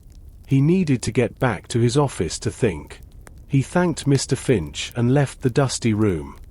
The sun was going down when Silas reached his office. The streets were dark and the air was wet. He climbed the stairs and reached his door. He saw something white on the floor. It was a small piece of paper. Someone had pushed it under his door while he was away. Silas Thorne walked up the narrow stairs to his office. The wood made a low, groaning sound under his heavy boots. The hallway was very dark because the gaslight on the wall was broken. He reached his door and felt for the metal key in his pocket. He was very tired. His mind was full of difficult thoughts about Julian's debt, the £5,000, and the dangerous woman named Elena. Before he put the key in the lock, he looked down at the floor. There was a small, white shape against the dark wood. It was a piece of paper. Someone had pushed it under his door while he was out in the city. Silas felt a small chill in his heart. He lived alone, and he did not have many friends. Most of his visitors came during the day. He picked up the paper and opened his door. He did not turn on the lamp immediately. He stood in the dark and listened to the room. It was perfectly silent. He could only hear the sound of his own breathing and the soft rhythm of the rain hitting the glass window. He walked to his desk and struck a match. The small flame grew, and he lit the oil lamp. He looked at the paper. It was a simple piece of cheap, rough paper. There was no envelope. On the paper, there were 7 words written in heavy, black ink. The letters were large and looked very angry. "Stop looking, or you will be sorry." Silas sat down in his wooden chair. He did not even take off his heavy coat. He held the paper near the yellow light of the lamp. The ink was dry, but a faint smell was still there. It was a sweet, strong perfume. It was the same smell that Thomas, the nervous waiter, had described at the club. It was the smell of Elena. She was here. Silas whispered to the empty room. "She knows where I live." He felt a mix of anger and fear. He was a private investigator, and he was used to threats. People often became angry when he found their secrets. But this was different. Elena was the leader of the Black Hawks. She was a woman who could hurt a person for a gambling debt. Now, she was watching him. She wanted him to stop finding the truth about the blue star and the secret blue stone. Silas looked at his table. He saw the leather glove with the initials JB. He saw the small pieces of blue glass in the paper envelope. He saw the old map with the red X near the river. These were his only weapons. Elena had the power of the city's shadows, but Silas had the power of the truth. He knew he was in great danger. If he stayed in his office, the Black Hawks might come for him in the middle of the night. But if he ran away, Julian would be lost, and the mystery of the blue star would never be solved. Silas was not a man who ran away from a difficult fight. He stood up and walked to the window. He moved the curtain a few inches and looked down at the street. A tall man in a long coat was standing under a street lamp across the road. The man did not move. He was looking up at Silas's window. Silas quickly pulled the curtains shut and moved away from the glass.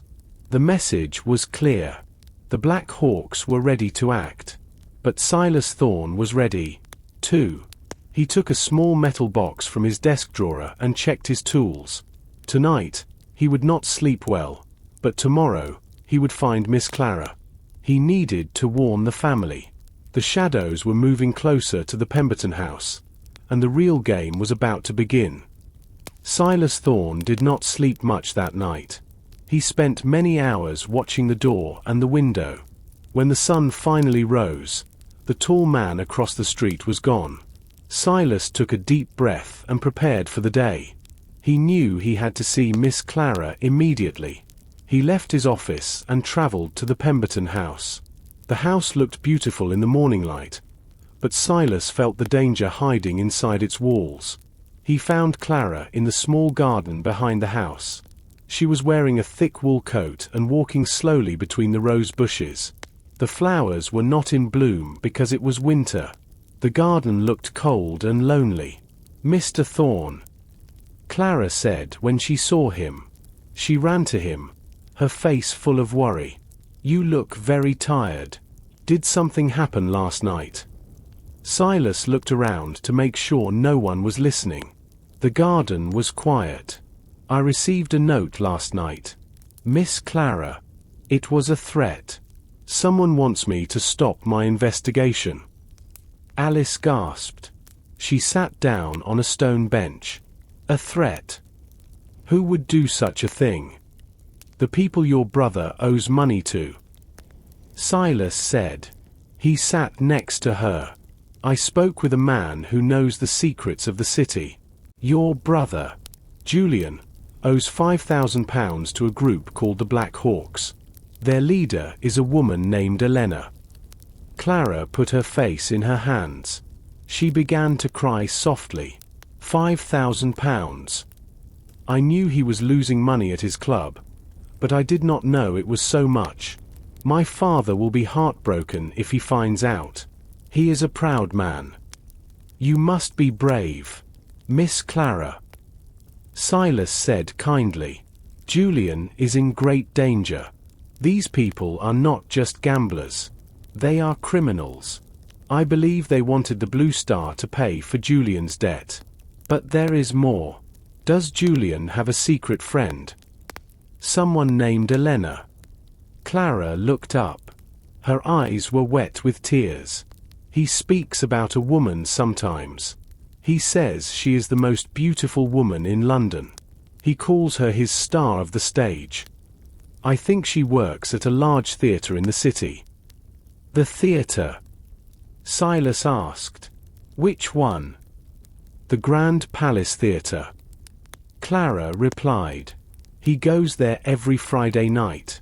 He says he likes the music, but I think he goes to see her. He once showed me a small photo of a woman in a red dress. She had dark hair and very sharp eyes." Silas remembered the woman in the warehouse. Her voice was sharp and expensive. She was the leader of the Black Hawks, and now he knew where she worked. "I must go to the theatre tonight," Silas said. "I need to see this woman for myself. But you must do something for me, Miss Clara. You must watch your brother. Do not let him leave the house. Tell him the police are watching the streets. It is for his own safety." Clara nodded. She looked afraid, but she also looked determined. "I will do it. Mr. Thorne. Please, be careful. If these people are as dangerous as you say, they will not like you following them. I am used to the shadows, Miss Clara," Silas said with a small, brave smile. "The truth is often found in the dark." The cold wind moved through the bare trees in the Pemberton garden. Silas Thorne watched Miss Clara. She looked small and very sad in her heavy coat. She began to tell Silas more about the woman named Elena. Julian met her last summer, Clara said. Her voice was barely a whisper. He was very happy at first. He said she was an actress at the Grand Palace Theatre. He started to buy her many expensive things. He bought her flowers, perfumes, and even small pieces of jewelry. My father did not know. Julian used his own money, but soon his money was gone. Silas listened. He watched a small robin bird land on a stone wall. And when the money was gone, what happened? Julian became a different person. Clara replied. He became quiet and very nervous. He spent more time away from home. He told me that Elena was not just a friend. She was his teacher. She was teaching him how to win at cards. But he did not win. He lost every night. Silas rubbed his chin. A teacher. That is a very strange thing for an actress to do. Did you ever meet her, Miss Clara? No. Clara said, shaking her head. Julian never brought her to the house. He said my father would not like her. My father thinks theatre people are not respectable. But one day, I found something in Julian's room. It was a theatre program from the Grand Palace. It had a message written on the back. What did the message say? Silas asked. Clara looked at Silas with wide, frightened eyes. It said, "The star only shines for those who pay the price."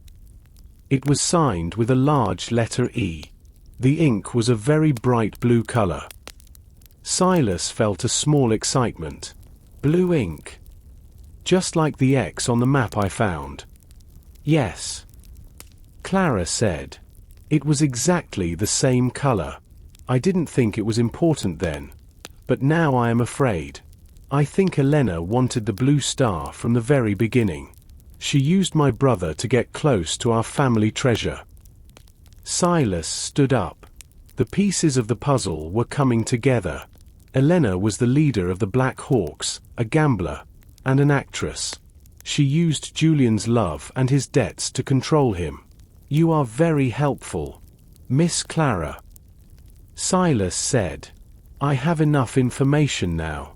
I must go to the Grand Palace Theatre. I want to see this star of the stage for myself. I want to see if she is wearing anything blue. Please be careful, Mr. Thorne, Clara said. She walked with him back toward the house. The theatre is a place of many masks. It is hard to know who is a friend and who is an enemy. Silas nodded. He left the house and walked back to the busy street. He needed to prepare for the evening. He needed to look like a man who enjoyed the theatre, not a man who was looking for a thief. He went to a shop and bought a ticket for the night's show. The play was called The Secret of the Night. It was a very popular story in London. Silas thought the name was very appropriate for his investigation. The evening arrived with a cold, biting wind. Silas Thorne stood in front of the Grand Palace Theatre. The building was a magnificent sight. It was made of white stone with tall columns that reached toward the dark sky. Large gas lamps hung from the walls, casting a warm, yellow glow on the busy street. Many carriages stopped at the front, and people stepped out onto the sidewalk. The men wore heavy black coats and tall silk hats. The women wore long dresses made of satin and fur. Silas walked up the wide stone steps. He felt the weight of the theatre ticket in his pocket. He was wearing his best dark suit and a clean white shirt. He wanted to look like a gentleman who enjoyed the arts. He did not want anyone to know he was a private investigator. Inside, the theatre was even more beautiful. The floors were covered with thick, dark red carpets that made his footsteps silent. The walls were decorated with gold paint and white statues of ancient heroes. A massive crystal chandelier hung from the center of the ceiling. It held hundreds of small candles that twinkled like stars. The air was warm and smelled of expensive perfume, wax, and old wood. Your ticket, sir? A young man asked. He was wearing a red uniform with gold buttons. Silas handed him the ticket. The young man looked at it and nodded. This way, sir. You are in the main hall, row 5. Silas followed the usher into the large room. There were hundreds of seats covered in red velvet. Most of them were already full. Silas sat in his seat and looked around. He was very close to the stage. The stage was hidden behind a very large and heavy red curtain. Above the stage, there were paintings of birds and clouds. The musicians in the front were preparing their instruments. Silas heard the soft, high notes of a violin and the deep sound of a large cello. The people in the audience were talking in low voices. Silas looked at the private boxes on the higher levels. These were for the richest people in London. He looked for a woman with dark hair and sharp eyes, but it was hard to see faces in the dim light. Suddenly, the lights in the main hall became dark. The talking stopped, and the room became very quiet. The heavy red curtain began to move. It rose slowly, revealing a stage decorated to look like a garden at night. There were fake trees and a small bridge. The play began. Actors walked onto the stage and spoke their lines with loud, clear voices. Silas watched closely, but he was not interested in the story. He was waiting for the lead actress. He was waiting for Elena. After 10 minutes, a woman walked onto the stage from the shadows. The audience became very still. She was wearing a long, shining dress of dark blue silk. Her hair was as black as coal, and her skin was very pale. Even from his seat, Silas could see her eyes. They were dark and very sharp, just like Clara had said. The star of the stage. Silas whispered to himself. He felt a shiver of excitement. This was the woman from the warehouse. This was the leader of the Black Hawks. She was a beautiful actress in the light, but a dangerous criminal in the dark. Silas watched the rest of the play with a focused mind. Elena was a very good actress. Her voice was strong and clear, and she moved gracefully across the stage. But Silas was not looking at her acting. He was looking at her neck. Around her neck, there was a thin silver chain with a large blue stone. It was shaped like a star with 5 points. The audience looked at her with great admiration. Many people whispered that she was wearing a fortune in jewels. When the play finally ended, the audience clapped for a long time. Silas stood up, but he did not follow the crowd to the exit. Instead, he walked toward the side of the stage. He saw a small wooden door with a sign that said, "Private. No entry." Silas waited until the theater usher was busy helping an old lady with her coat. Then, he moved quickly and went through the door. He was now backstage. It was a very busy and messy place.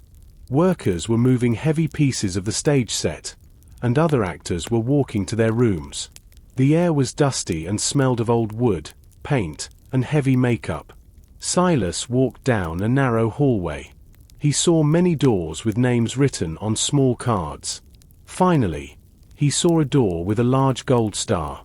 The name on the door was Miss Elena. Silas took a deep breath. He knocked softly on the door. He did not want to sound like a policeman. "Come in," a voice said. It was the same sharp, expensive voice he heard in the dark warehouse. Silas opened the door and stepped inside. The dressing room was small but very beautiful. There were many bouquets of flowers in glass vases. A large mirror sat on a table, surrounded by bright lights. Elena was sitting in front of the mirror. She was still wearing her dark blue stage dress. She was using a white cloth to remove the heavy paint from her face. She still wore the blue necklace. She looked at Silas through the reflection in the mirror. Her eyes were sharp and very cold. "Who are you?" she asked. "I do not see visitors before I change my clothes. You should not be here." "I am a great admirer of your work, Miss Elena," Silas said with a polite bow. He kept his voice very calm. "I saw your performance tonight. It was wonderful. Especially that beautiful blue jewel you are wearing. It is very famous, is it not?" Elena turned around in her chair. She touched the blue stone on her neck with a gloved finger. She smiled. But the smile was not friendly. "This It is just a gift from a very special friend. He says it is a rare treasure from a faraway land. Silas stepped a little closer. He looked at the stone. In the bright light of the dressing room, the truth was very easy to see. The stone did not have the deep, inner fire of a real diamond. It was too clear, and the edges were a little bit rounded. It looked like a piece of a blue bottle that someone had polished. It is very pretty, Silas said. But I think your friend is a liar, Miss Elena. That is not a diamond. That is just a piece of blue glass. Elena's face changed immediately. Her smile disappeared, and her eyes became narrow. She stood up and pulled her silk robe tight. You are very rude. Who are you really? Why are you looking so closely at my jewelry? I am a man who looks for things that are lost. Silas said, I know about the Black Hawks, and I know about the debts of Julian Pemberton. I think you are wearing a fake because you do not have the real blue star yet. You are waiting for something else. Elena did not look afraid. She looked very angry. Get out of my room, she said. Now, or I will call the theater guards and they will throw you into the street. Silas backed away toward the door. He had his answer. She was wearing a fake to fool people. The real mystery of the blue star was still out there in the London fog. Elena stood tall in her small dressing room. The light from the mirror made the blue stone on her neck shine. She looked at Silas with a cold stare. She did not like his questions. She did not like that he knew her secrets. You speak of Julian Pemberton, Elena said. Her voice was sharp. Julian is a friend. He is a very kind man. He gives me many beautiful things because he likes my acting. This necklace was a gift from him. Silas watched her eyes. He was looking for a lie. A gift. Did he tell you it was a diamond? Elena laughed. It was a short, dry laugh. No. Julian is not a rich man anymore. He told me it was a cheap necklace. He found it in a small shop near the river. He said, Elena, this matches your eyes. But it is only glass. I wear it because it looks good on the stage. The people in the audience are far away. They cannot see the difference between glass and a diamond. Silas moved his hand toward the necklace, but he did not touch it. And you believe him. You are the leader of the Black Hawks, Miss Elena. You know the value of jewels. You know that Julian's father owns the Real Blue Star. Elena's face became very still. She stopped moving her hands. Julian told me about his father's stone. He said his father is a very difficult man. He said the diamond is kept in a safe that no one can open. If I wanted a diamond, Mr. Thorne, I would not take a piece of glass from a gambler. Silas thought about her words. If Elena thought the necklace was glass, why was she so angry? And if Julian gave her a fake, where was the real stone? Silas remembered the pieces of blue glass he found in the study. Maybe Julian is playing a game with you. Silas said. Maybe he took the real diamond and gave you a fake to keep you quiet. Elena stepped closer to Silas. She smelled like heavy roses and old powder. Julian does not have the courage to play games with me. He is afraid of his own shadow. He owes me money, and he knows I am a patient woman. But my patience has an end. Silas looked at the flowers in the room. There were many red roses. Among them, he saw a small card. It had no name, only a drawing of a small, 5-point star. It was the same star he saw on the warehouse door.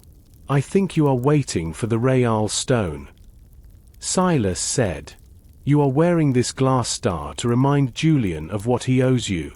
It is a warning, isn't it? Elena did not answer. She walked to the door and opened it wide. The hallway was full of noise from the other actors. You have 5 seconds to leave, Mr. Thorne. If I see you again, I will not talk. I will let the Black Hawks do the talking for me. Silas walked out of the room. He felt the cold air of the hallway. He had a new idea. Julian gave her a fake. Elena thought it was just glass. But what if the fake was the key to finding the real one? He needed to know more about the history of the Blue Star. He needed to visit the Great Library of London. The morning was cold and grey as Silas Thorne walked toward the Great Library of London. The building was a massive fortress of knowledge, with heavy stone walls and windows that seemed too small for the giant rooms inside. Silas needed answers. If the blue stone in the warehouse was the real treasure and the diamond was just a cover, he needed to know why. The interior of the library was silent, smelling strongly of old paper, leather bindings, and beeswax. Silas approached the main desk, where an elderly man with thick glasses was filing cards. "I'm looking for information on the Pemberton Blue Star," Silas whispered. "And any legends regarding a blue heart stone from the east." The librarian looked up, his eyes widening. "The Blue Star. That is a dark path to walk, Mr. Thorne. Follow me." They walked deep into the archives, where the light of the gas lamps didn't quite reach the corners. The librarian pulled a heavy, dust-covered book from a shelf. The title was The Lost Gems of the Mughal Empire. He laid it on a wooden table and turned the pages carefully. "Here." The librarian pointed to a faded illustration. The Blue Star was discovered in the 1700s. But look at the text below. It says the diamond was never meant to be the prize. It was carved into a hollow shell to protect the inner light, a rough, unpolished sapphire known as the Blue Heart. Silas leaned in, his eyes scanning the Old English text. He discovered 3 startling facts. The decoy. The diamond everyone saw was actually a highly polished, high-quality glass or quartz shell that encased the rough sapphire. The power. Legend said the Blue Heart was not a jewel for jewelry, but a stone used in ancient navigation. It was said to glow when placed near a specific type of magnet. The theft. In 1812, the stone was stolen and split. One part remained the diamond shell, the other the rough heart. "So," Silas murmured, "the pieces of blue glass I found in the study, they weren't from a bottle. They were shards of the diamond shell." "Exactly." The librarian nodded. If someone broke the shell to get to the heart, they would leave behind what looks like broken blue glass. To a thief who doesn't know the legend, they would think they broke the diamond. But to someone like this Elena, the rough stone is the only thing that matters. Silas stood up, his mind racing. Julian hadn't stolen a fake. He had accidentally discovered the true core of the Pemberton treasure. And by giving the glass necklace to Elena, he might have unknowingly given her the map to finding the heart, or perhaps the shell held a secret code. "One more thing," Silas asked. "Does the book mention a 5-point star symbol?"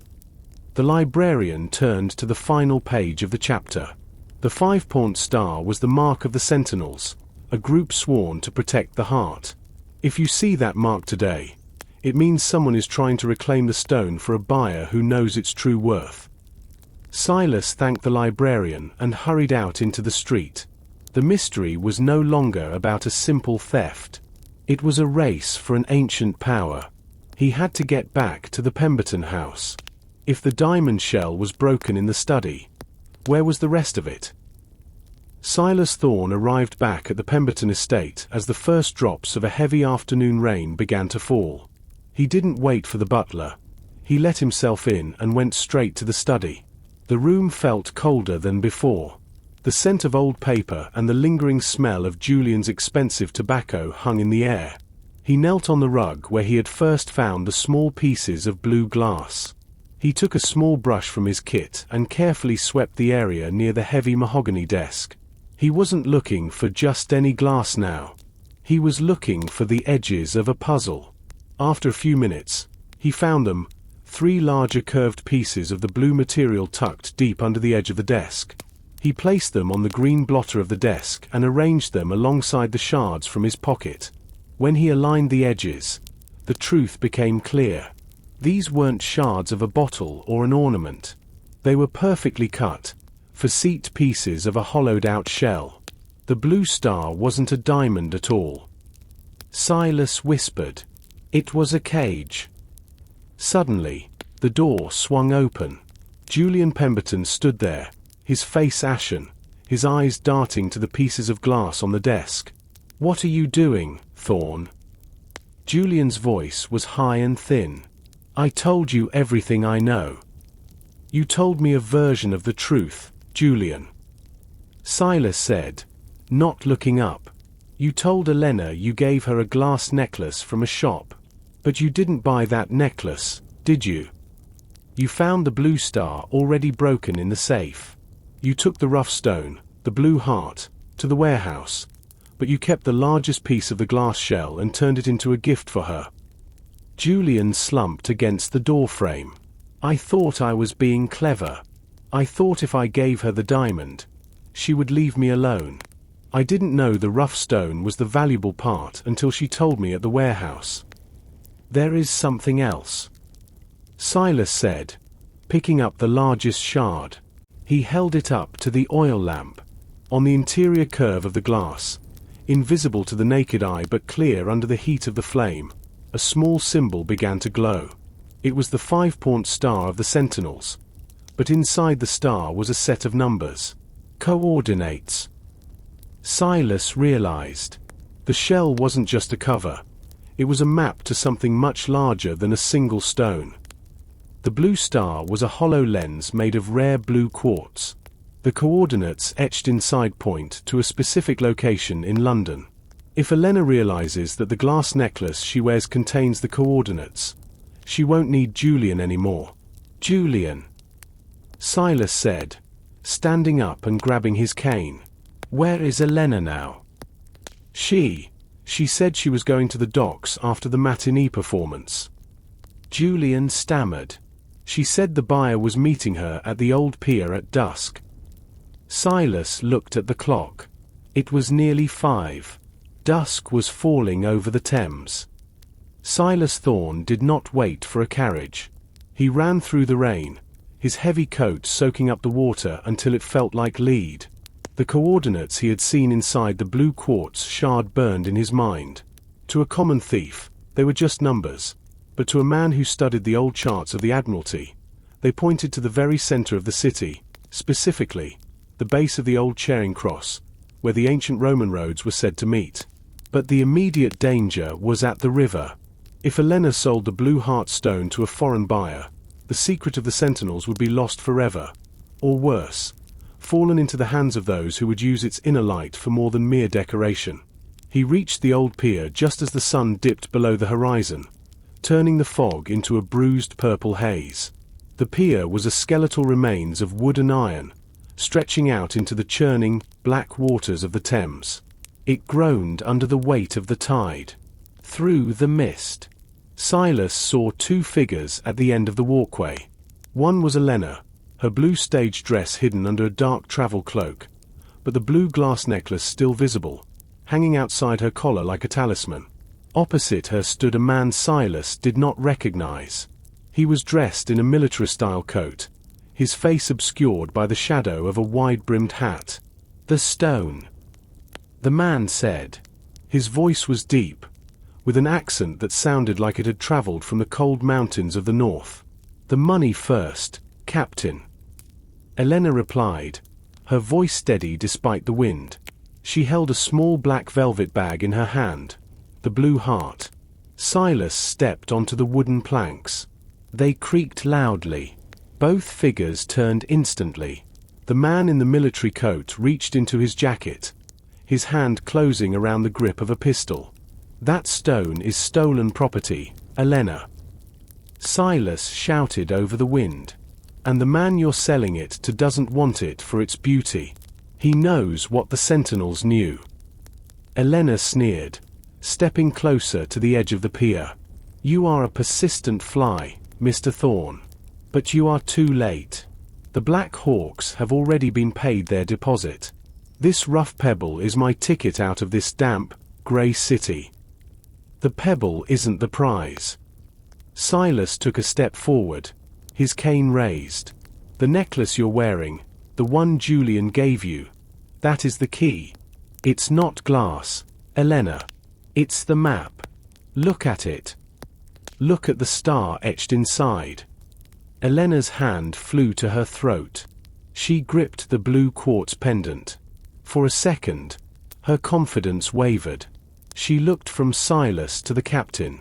The man in the hat didn't move, but the barrel of his pistol was now pointed directly at Silas's chest. He lies to save the boy. The captain said coldly, "Give me the stone, woman, or the river will be your only witness." The situation was balanced on a knife's edge. Silas knew he couldn't outrun a bullet, but he had one last card to play, a secret he had glimpsed in the library's book about the stone's reaction to magnetic force. The wind whipped Silas's coat around his legs as he reached into his inner pocket. He didn't draw a weapon. He didn't have one. Instead, his fingers closed around a heavy, dark grey stone, a powerful lodestone he had taken from his desk before leaving. The book in the great library mentioned the inner light. Silas shouted, his voice cracking against the gale. It said the stone was used for navigation. It doesn't just look like the sea, it feels the earth's pull. He held the lodestone out toward Elena. The captain's finger tightened on the trigger, but he hesitated, his eyes fixed on the black velvet bag in Elena's hand. Suddenly, the bag began to twitch. It didn't just move, it hummed with a low, vibrating frequency that Silas could feel in his own teeth. A faint, ethereal blue glow began to seep through the fabric of the velvet, pulsing like a heartbeat. "What is this?" Elena shrieked, nearly dropping the bag. The vibration was so strong it was rattling the silver chain around her neck. "It's the reaction." Silas took a daring step forward. "The blue heart is a natural compass of immense power. And look at your necklace, Elena. It's not just glowing, it's projecting." As the lodestone came closer, the blue quartz pendant on Elena's neck caught the light from the pulsing stone in her hand. The glass acted as a lens. A beam of sharp, blue light shot out from the pendant, cutting through the thick London fog like a lighthouse lamp. It didn't point at the river, and it didn't point at the captain. It pointed west, straight back toward the heart of the city. The beam hit a nearby wooden piling, and for a split second, the numbers and the 5-point star were projected in giant, glowing proportions against the mist. "The map!" The captain growled, his greed finally overcoming his caution. He lunged forward, not for the bag, but for the necklace. "No!" Elena cried, pulling back. The old pier, rotten and weary, could not handle the sudden violence. As the captain and Elena struggled, a support beam beneath them snapped. The wood groaned, and the end of the pier tilted dangerously toward the black, hungry waters of the Thames.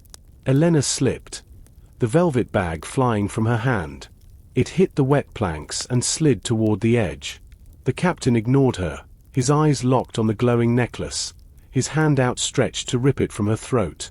Silas threw himself onto the tilting floor, sliding on his belly toward the blue glowing bag. His fingers brushed the velvet just as it tipped over the edge of the pier. "I have it!" Silas grunted, his hand dangling over the freezing water, clutching the blue heart. But his victory was short-lived. Above him, the captain had pinned Elena against a railing that was seconds away from collapsing into the river. The man turned his pistol away from Silas and aimed it at the rope holding a heavy cargo crane above their heads. "Drop the stone, Thorne," the captain commanded, "or the actress and I go into the drink, and I'll make sure you go with us." The wooden crane groaned as the captain's bullet sliced through the frayed hemp rope. Above them, a heavy iron hook and a massive wooden pallet swung wildly in the wind, threatening to crush everyone on the tilting pier. "The stone, Thorne. Now!" The captain roared. Silas looked at the blue heart in his hand. It pulsed with a rhythmic, sapphire glow, its frequency increasing as it fought the pull of the lodestone in his other pocket. He looked at Elena, who was struggling against the captain's iron grip.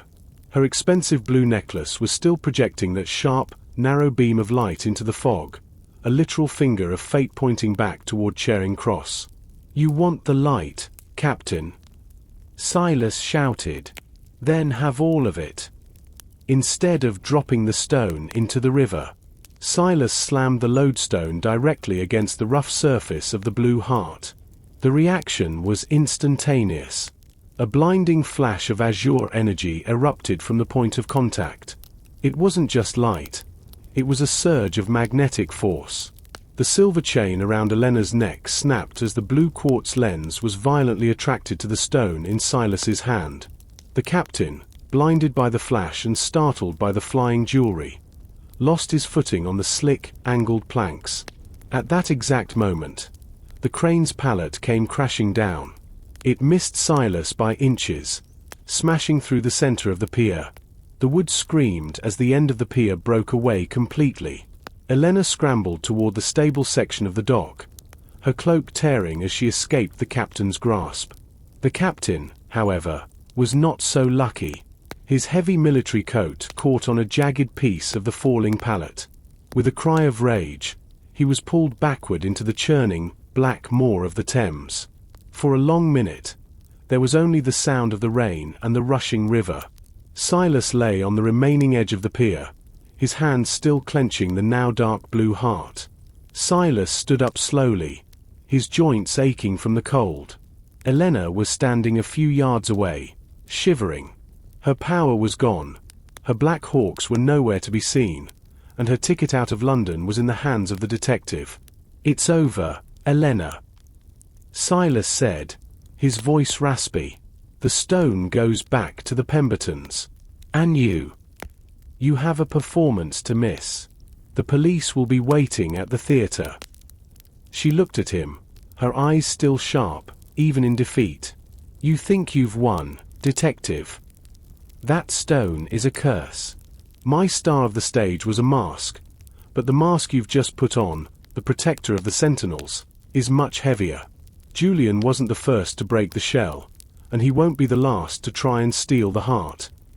She turned and disappeared into the fog before Silas could stop her. He let her go.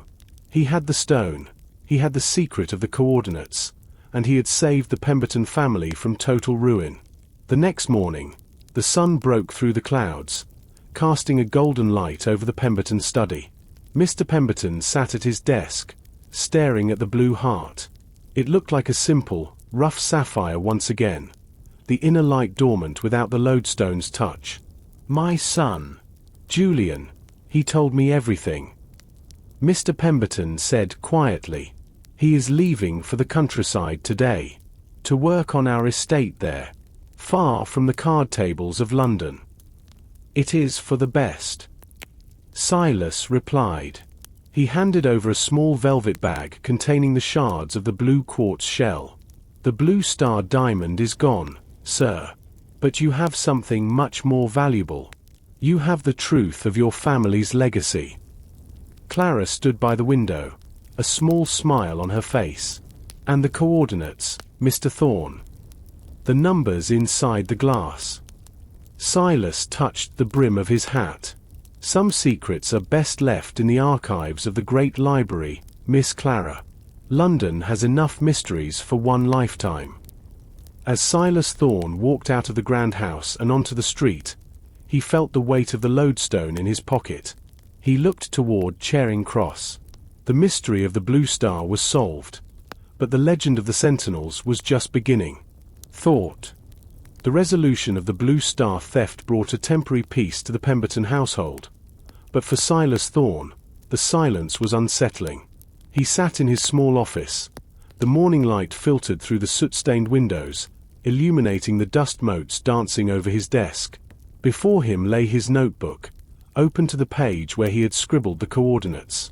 While he had told Clara that some secrets were best left alone, a detective's mind is a restless thing. The numbers haunted him. They were more than a location. They were a beckoning. His thoughts were interrupted by a sharp, rhythmic knocking at the door. It wasn't the hesitant tap of a client or the heavy thud of a debt collector. It was precise, like a clockwork mechanism. Silas stood, his hand instinctively reaching for the heavy wooden cane leaning against his chair. "Enter," he called out. The door opened to reveal a man of advanced years, dressed in a suit of such impeccable tailoring that he seemed to have stepped out of a royal portrait. He wore a silver lapel pin in the shape of a 5-point star, the same symbol Silas had seen in the library and projected on the foggy docks. The man removed his top hat, revealing a head of thick, snow-white hair and eyes that held the depth of ancient mountain lakes. "Mr. Silas Thorne," the man said, his voice like the low vibration of a cathedral organ. "I am Arthur Penhaligon. I believe you have something that belongs to my order." Silas did not move. "If you are referring to the blue heart sapphire, it has been returned to Mr. Pemberton. It is his family heirloom, and I am merely the man who found it." Penhaligon stepped into the room, closing the door softly behind him. He didn't wait for an invitation to sit. He simply occupied the guest chair with a grace that made the small office feel like a throne room. "The Pembertons are merely the custodians of the shell, Mr. Thorne. They have been for 3 generations. But the heart has a pulse that only a few can hear. By bringing a lodestone to it, you have awakened a signal that hasn't been heard in London for 50 years. Silas felt a prickle of sweat at his neckline. "A signal." "I saw a reaction. Nothing more. A matter of mineralogy and magnetic force." "You saw a map," Penhaligon corrected, leaning forward. The coordinates etched into the quartz lens were not for the Pembertons to find. They were a failsafe. If the shell were ever broken, the Sentinels would know. And now, someone else knows as well. The man you saw on the pier, the one you believe the river claimed, he was not working alone. "The captain?" Silas asked. "He fell into the Thames. No man survives that fall with a pallet of lead pinned to his coat. The river is deep, Mr. Thorne, and full of secrets." Penhaligon said darkly, "But it is not the captain I fear. It is the man who hired him. There is a shadow moving through the underground tunnels of this city, a collector of inner lights. He calls himself the alchemist, and he now knows that the blue heart is active." Silas looked at the coordinates again. Charing Cross, the center of London. "What is at those coordinates, Penhaligon? Why does the stone point there?" The old man stood up, his face grim. "It is the entrance to the sunken vault, the place where the remaining stones were hidden during the Great Fire. If the alchemist reaches it, he won't just have a jewel. He will have a power that can turn the very foundations of this city to ash. I need your help, Thorne. You have proven you can handle the stone without losing your soul to its light." Silas looked at his hands, then at the map. The mystery of the blue star was over, but a far greater hunt was beginning. He took his coat from the hook. "I suppose I have never been one for a quiet morning, Mr. Penhaligon. Lead the way." The carriage ride to Charing Cross was conducted in a heavy, pregnant silence. Arthur Penhaligon stared out the window at the passing London streets, his fingers tracing the silver star on his lapel. Silas Thorne watched the man, wondering how many sentinels truly existed in the modern age of steam and electricity. He felt like he had stepped out of the 19th century and into an older, more mythological world. "You mentioned the alchemist," Silas said, breaking the quiet as they passed the Strand. "Is this a man of flesh and blood, or another legend from your library books?" "He is quite real, Silas," Penhaligon replied without turning his head. "Though his name is a title passed down through a very dark lineage, he is a man obsessed with the transmutation of energy. To the world, he is a benefactor of the sciences, a silent partner in the new electric companies. But in the shadows, he seeks the true fire, the energy harnessed by the ancient stones like the Blue Heart. The carriage pulled to a halt near the Eleanor Cross, the ornate monument that marked the symbolic heart of the city. The rain had slowed to a persistent drizzle, coating the cobblestones in a slick, oily sheen. Silas stepped out, his boots clicking sharply against the pavement. He looked at the monument, then at his notebook. The coordinates are precise. Silas noted. But this is a public square. There is nothing here but commuters and flower girls. Penhaligon led him toward the base of the monument. He knelt, ignoring the dampness on his expensive trousers, and began to count the stones from the eastern edge. The sentinels did not build in the open, Mr. Thorne. They built beneath the layers of history. This monument was moved and rebuilt, but the foundation remains. Penhaligon pressed a specific sequence of carved roses on the stone base. For a moment, nothing happened. Then, a low, grinding sound vibrated through the soles of Silas's boots. A small section of the pavement, hidden behind a heavy iron grate used for drainage, shifted downward. "Wait," Silas whispered, his keen eyes catching a flash of color. He knelt beside Penhaligon and pointed to the edge of the moving stone. There, etched into the grime, was a symbol, a snake eating its own tail, encircling a stylized flame. The mark was fresh, carved with such precision that the stone dust was still white in the grooves. "The alchemist's mark," Penhaligon hissed, his voice trembling for the first time. "He has already been here." He didn't have the coordinates, but he must have been tracing the magnetic pulse since you struck that lodestone on the pier. Silas drew a small, silver-plated revolver from his inner pocket.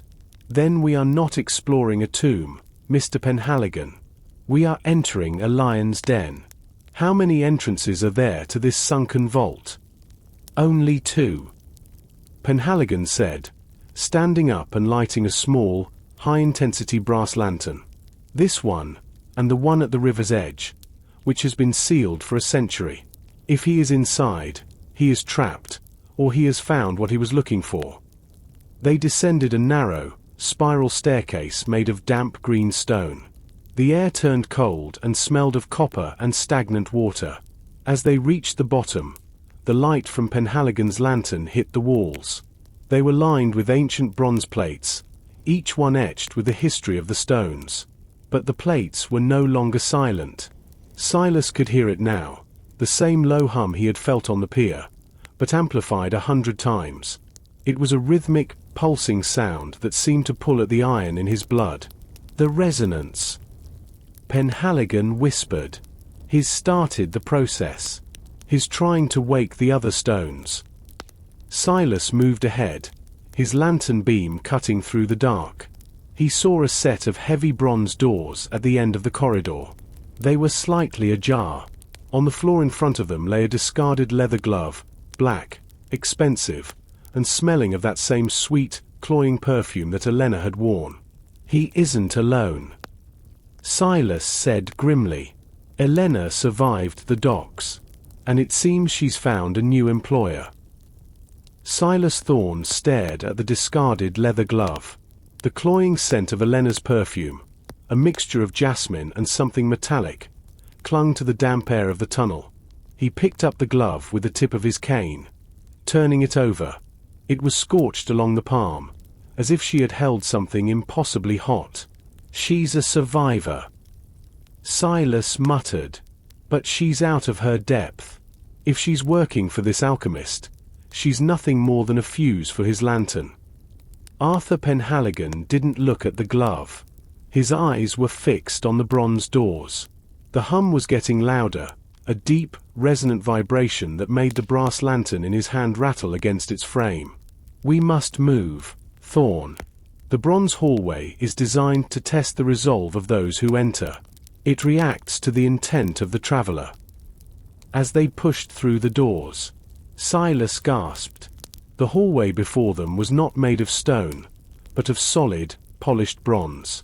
The walls were curved, forming a perfect cylinder that stretched nearly 50 yards. There were no lamps here, yet the air glowed with a faint, flickering amber light. "Stay in the center," Penhaligon warned. "The walls are sensitized to heat. If you touch them, the friction will trigger the internal gears." Silas walked carefully, his eyes darting to the floor. The bronze was etched with intricate patterns, stars, gears, and celestial maps. As they moved, the patterns seemed to shift and rotate. It wasn't an illusion. Silas could hear the faint, dry click of thousands of tiny tumblers moving beneath the metal floor. "It's a giant clock," Silas realized. "The entire vault is a machine. A machine that regulates the power of the stones." Penhaligon replied, "When the stones are dormant, the machine sleeps. But someone has bypassed the primary governors." Halfway down the hall, they found the first sign of violence. A man lay slumped against the bronze wall. He wore a dark, military-style coat, the same kind the captain had worn at the docks. His face was twisted in a silent scream, and his skin had a strange, metallic sheen, as if he had been dipped in liquid copper. "He touched the wall," Penhaligon said, his voice a grim whisper. The friction generated a high-frequency current. He was fused to the bronze instantly. Silas felt a bead of sweat roll down his temple. The heat in the hallway was rising. The amber light was turning into a bright, angry orange. He could see his own reflection in the polished walls. It looked distorted, stretched as if he were being pulled toward the end of the tunnel. Suddenly, a voice echoed through the hallway. It didn't come from the front or the back, but seemed to vibrate out of the very walls. "Mr. Thorne, I expected the sentinel, but you are an unexpected variable." The voice was calm, cultured, and devoid of any human warmth. It was the voice of a man who viewed the world as a series of chemical reactions to be controlled. "The alchemist," Silas said, stopping in his tracks. "You've made a mess of this place. I don't think the owners will appreciate the scorch marks on their bronze." "The owners are dead, Mr. Thorne. History is merely the fuel for the future. You have the blue heart's resonance still on your clothes. You are like a tuning fork. Why don't you bring that energy to the center? It would make the transmutation so much smoother." "I think I'll stay right here," Silas replied, his grip tightening on his revolver. "I'm afraid that isn't an option," the voice said. The floor beneath Silas and Penhaligon began to tilt. The bronze plates slid apart, revealing a dark, churning pit of grease and gears. They were being funneled toward the end of the hall, where a massive iris-style door was slowly beginning to close. "Run!" Penhaligon shouted. Silas didn't hesitate. He grabbed the old man's arm and sprinted. The heat was blistering now, the air smelling of ozone. Behind them, the bronze hallway was collapsing into itself, the walls folding like paper. They reached the iris door just as it was down to a 3-foot gap. Silas dove through, pulling Penhaligon with him, tumbling onto a cold stone floor as the bronze door snapped shut behind them with a definitive, ringing chime. The air in the new chamber was drastically different from the blistering heat of the bronze hallway. It was frigid, smelling of ancient stone and a sharp, electric tang that made the hair on Silas's arms stand on end. He scrambled to his feet, checking his revolver first, then turning to help Arthur Penhaligon. The older man was breathing heavily, his face pale, but his eyes remained fixed on the center of the room. "We are in the core," Penhaligon whispered, his voice trembling with a mix of awe and terror. The chamber was a vast, circular cathedral carved directly into the bedrock of London. High above, faint glints of light suggested the bottoms of deep ventilation shafts that might reach the surface near the base of the Nelson column. In the center of the room stood a massive structure, a literal heart made of dark, unpolished iron and glass, suspended by thick copper cables that pulsed with a rhythmic, low-frequency hum. Standing at a control console made of brass and ivory was a man who could only be the alchemist. He was shorter than Silas expected, wearing a suit of charcoal grey with a heavy leather apron over it. He didn't look like a wizard. He looked like a surgeon of machines. Beside him, leaning against a pillar and looking remarkably composed despite the singed edges of her cloak, was Elena. "You're late, Mr. Thorne," Elena said, her voice echoing in the vast space. She was holding a small, glowing device, a miniature version of the lens Silas had seen before. The alchemist doesn't like to be kept waiting for his final ingredient. "The blue heart is with Mr. Pemberton," Silas said, stepping forward, his cane clicking on the stone floor. "You're running a machine with no fuel." The alchemist finally turned. His eyes were hidden behind thick, amber-tinted goggles. "A common misconception, detective. The blue heart is not the fuel. It is the spark. I have already harvested the residual resonance from your coat and the Sentinel's proximity. The stone itself is merely a key I no longer need." He pulled a lever. The copper cables groaned, and the iron heart in the center of the room began to glow. But it wasn't the pure, sapphire blue of the original stone. It was a sickly, flickering violet, the color of strained energy and broken physics. "He's forcing it," Penhaligon warned, clutching Silas's arm. "He's trying to draw power from the Earth's magnetic field without the stabilizer. If that violet light reaches the surface, it will short-circuit every telegraph line and electric lamp in the city. London will burn in a sea of sparks." "Elena," Silas called out, ignoring the alchemist for a moment. "You're a woman of the world. You like the theater, the lights, the jewelry. Look at that machine. Does it look like something that pays debts?" "It looks like a bomb." Elena looked at the flickering violet core. For the first time, her confident mask slipped. She saw the way the copper cables were beginning to fray, spitting white-hot sparks onto the floor. "He said it would create a new type of diamond," she murmured. "He said we'd be the richest people in the empire." "He lied," Silas said, taking another step. "He's an alchemist. They don't make gold. They make ghosts. Help us shut it down." The alchemist let out a dry, rattling laugh. "It cannot be shut down. The transmutation has begun. The inner light of London is mine to command." As he spoke, the violet glow surged. A bolt of raw energy jumped from the core to a nearby bronze statue, melting the metal instantly. The ground began to shake, and from the ventilation shafts above, the sound of the city's traffic seemed to distort into a terrifying, metallic scream. Silas knew he had seconds to act. He didn't aim his gun at the alchemist. He looked at the lodestone still in his pocket and then at the fraying copper cables. The chamber groaned under the weight of the distorted magnetic field. Dust and small pebbles shook loose from the ceiling, raining down like grey snow. The violet light from the core was now so bright that Silas had to shield his eyes.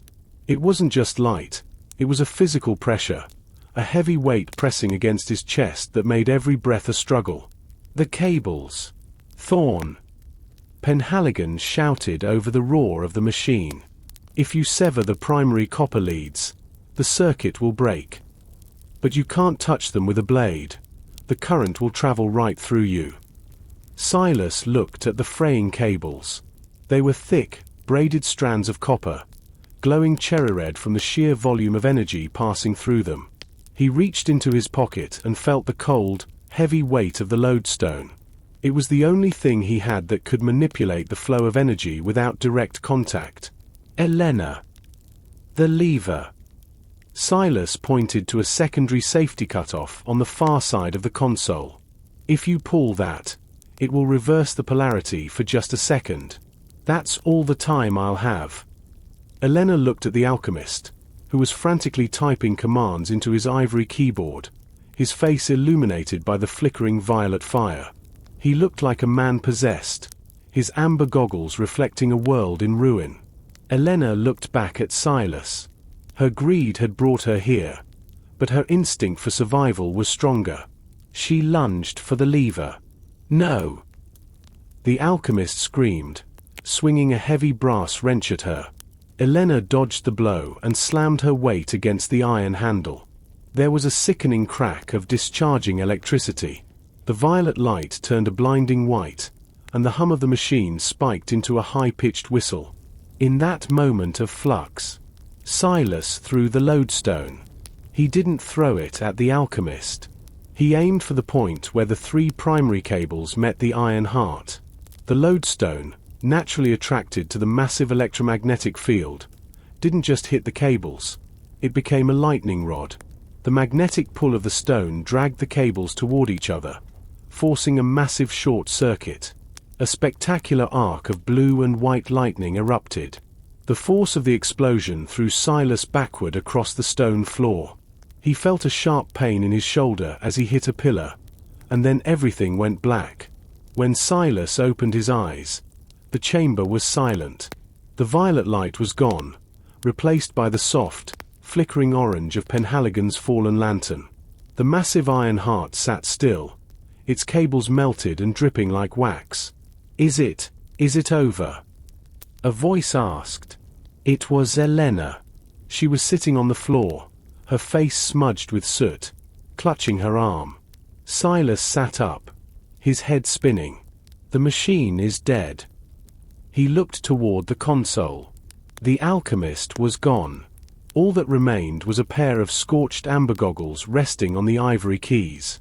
Whether he had been vaporized by the discharge or had fled into the dark tunnels, Silas couldn't tell. Penhaligon crawled towards Silas, his face etched with exhaustion but relief. "You did it, Thorne. The resonance has faded. London is safe." Silas looked at his hand. The lodestone was gone, fused into the melted copper of the core. He had lost his best tool, but he had gained something else, the knowledge that the inner light was far too dangerous for any one man to hold. "We need to get out of here," Silas said, leaning on his cane. "The police will be wondering why the compasses in Charing Cross were spinning in circles for 5 minutes." As they made their way back toward the surface, Silas looked back one last time at the dark cathedral. He knew this wasn't the end of the Sentinels, or the alchemist's legacy. But for today, the shadows were held at bay. The climb back up the spiral staircase was a grueling ordeal. Silas's shoulder throbbed with every step, a dull, rhythmic ache that mirrored the fading pulse of the machine below. Arthur Penhaligon climbed with the slow, deliberate pace of a man who had just seen his life's work nearly go up in flames, while Elena trailed behind, her usual grace replaced by a weary, mud-stained stumble.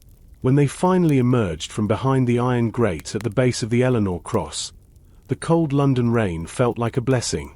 The city was waking up. The first light of dawn was grey and watery, reflecting off the wet umbrellas of early morning commuters.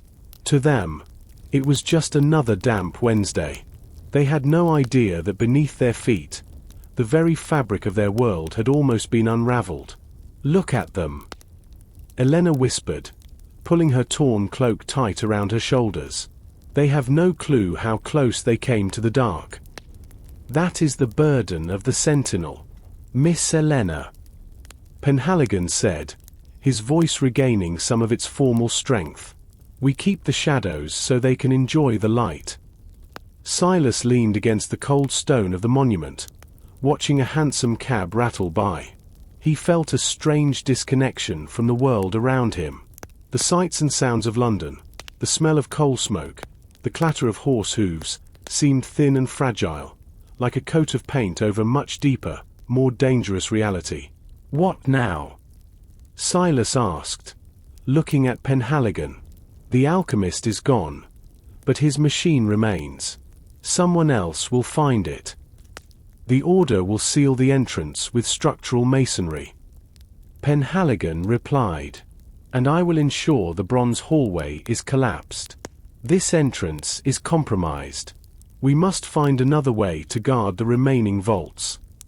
He turned to Elena. His eyes were not unkind, but they were firm.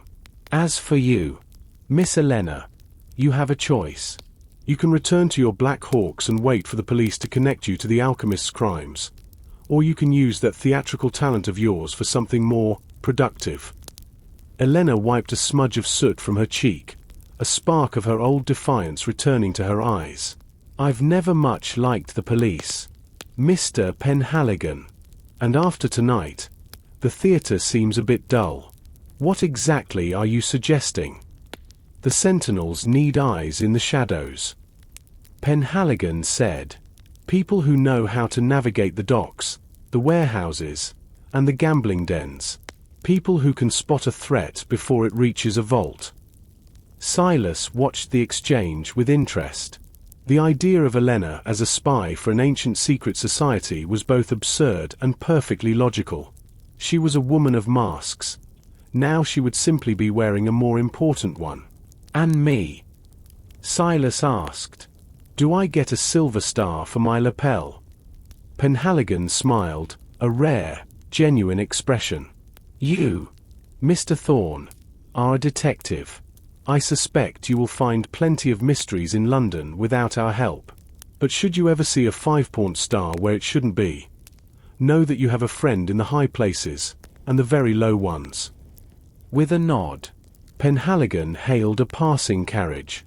He helped Elena inside, and with a final tip of his hat to Silas, the carriage pulled away into the morning mist. Silas stood alone in the square for a long time. He reached into his pocket and found a small, jagged piece of the blue quartz shell that he had forgotten was there. He held it up to the grey dawn. It didn't glow, and it didn't pulse. It was just a piece of glass. Back to work. Silas muttered to himself. He turned toward the Strand, his mind already beginning to sift through the mundane cases waiting back at his office. But he knew, deep down, that the city would never look the same again. The transition back to the life of a private investigator was not as smooth as Silas Thorne had hoped.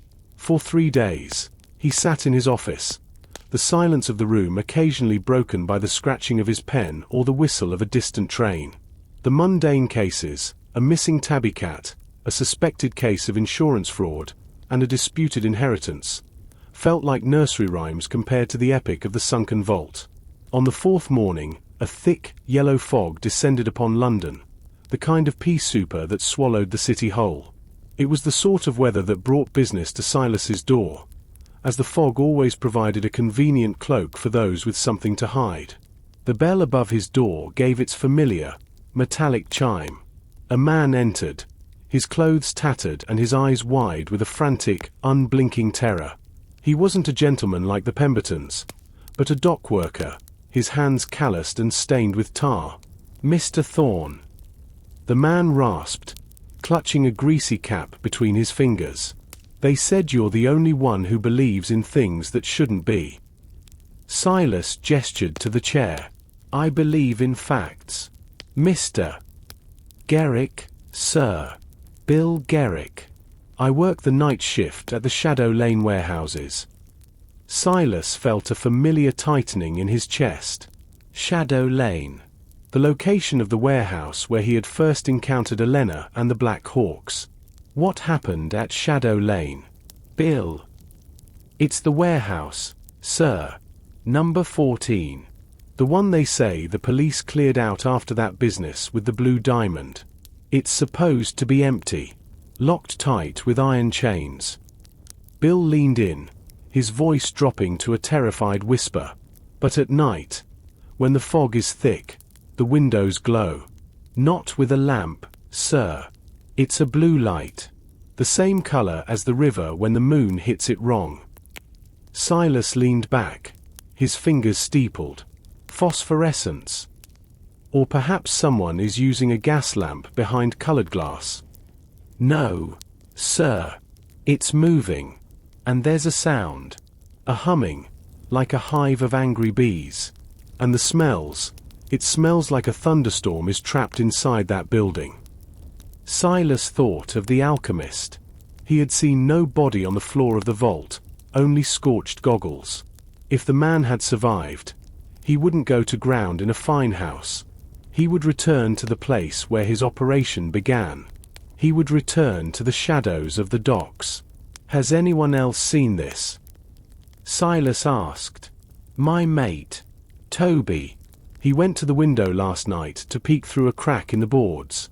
He hasn't come to work this morning. Mr. Thorne. I went to his lodgings, and the door was open. His bed was made, but his boots were gone.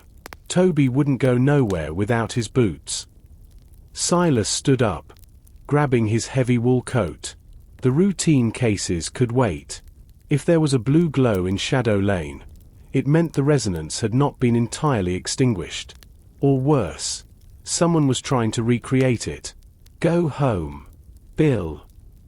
Silas said firmly. Stay away from the docks tonight.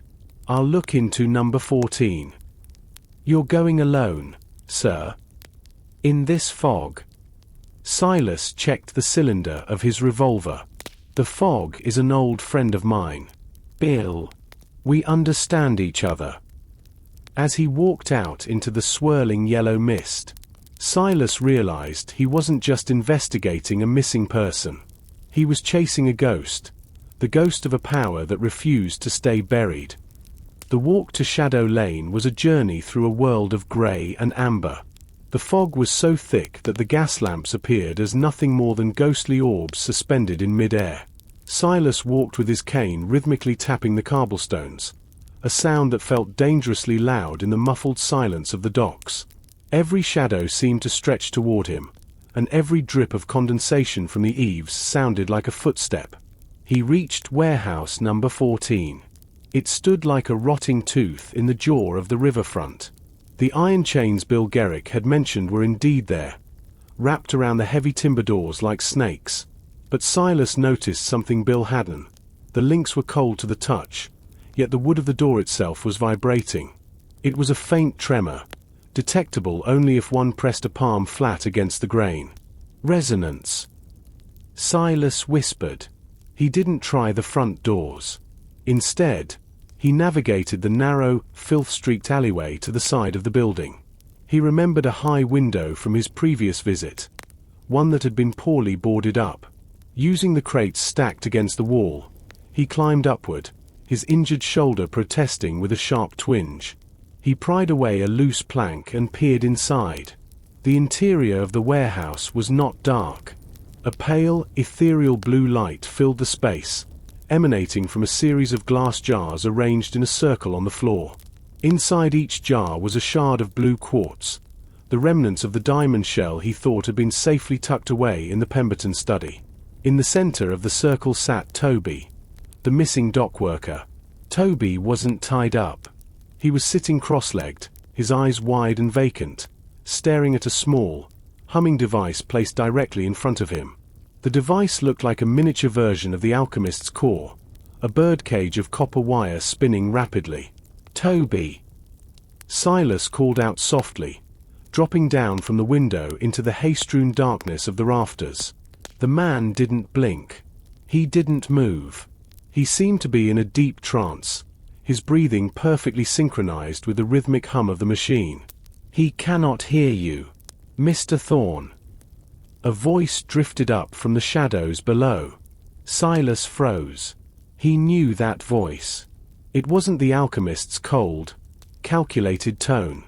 It was softer, more feminine, but with a jagged edge of madness. He looked down and saw a woman stepping into the circle of blue light. She was dressed in the rags of a beggar, but her posture was that of a queen. It was a face he had seen in the newspaper clippings at the library, a woman who had been a high-ranking sentinel decades ago, long thought dead. "Who are you?" Silas asked, his hand slowly drifting toward his revolver. "I am the widow," she said, looking up at the rafters.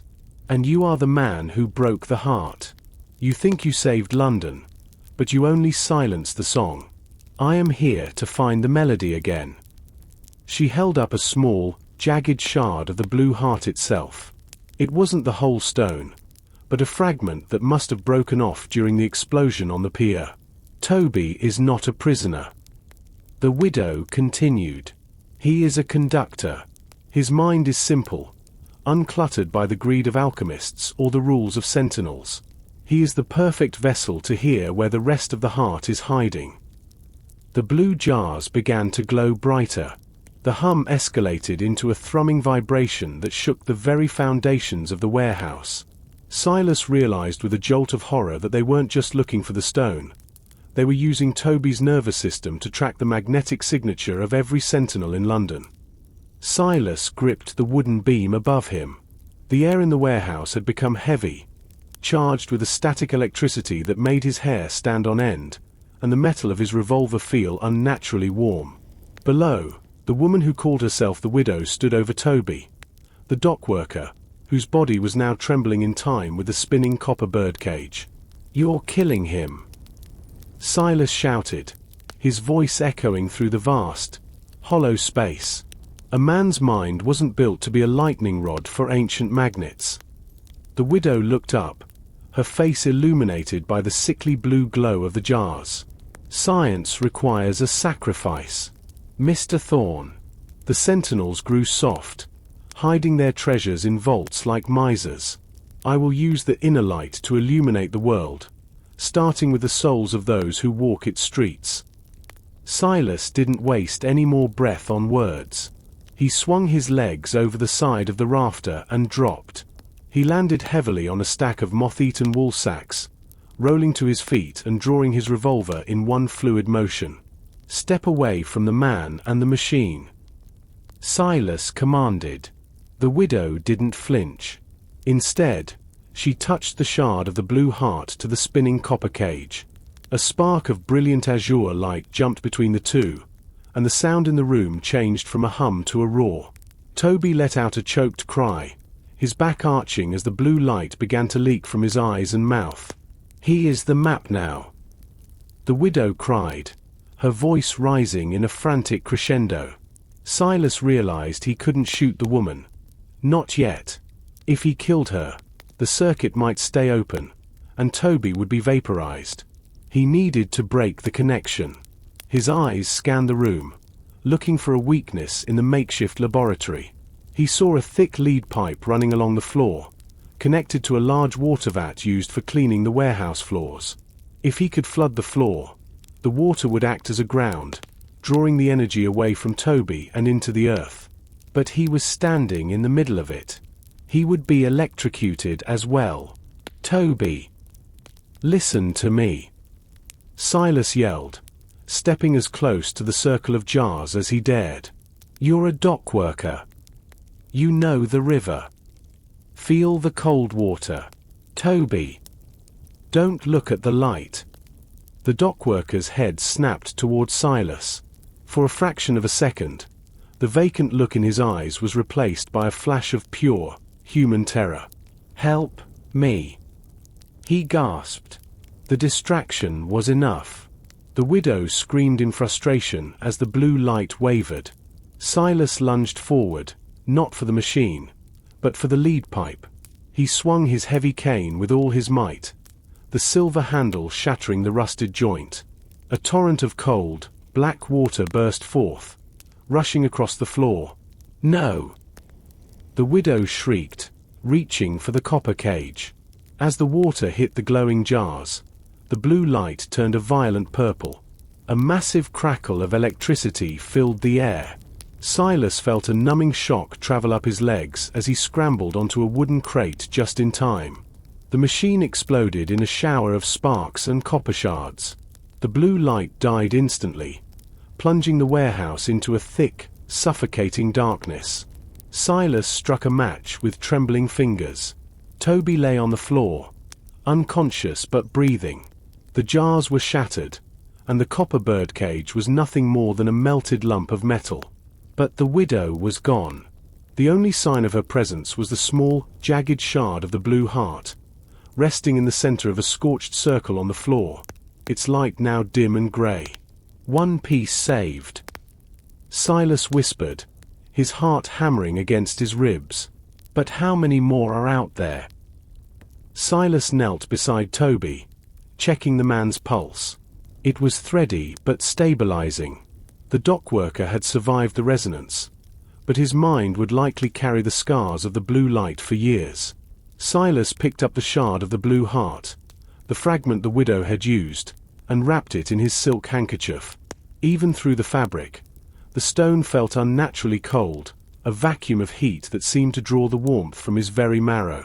The warehouse was silent now, save for the rhythmic dripping of the broken water pipe. Silas stood up, his gaze sweeping the shadows where the widow had stood. She had vanished like smoke, but she had left something behind in her haste. Near the spot where the copper cage had melted, a small leather-bound book lay partially submerged in the pooling water. Silas retrieved it carefully. It was a ledger, its pages swollen and the ink beginning to bleed.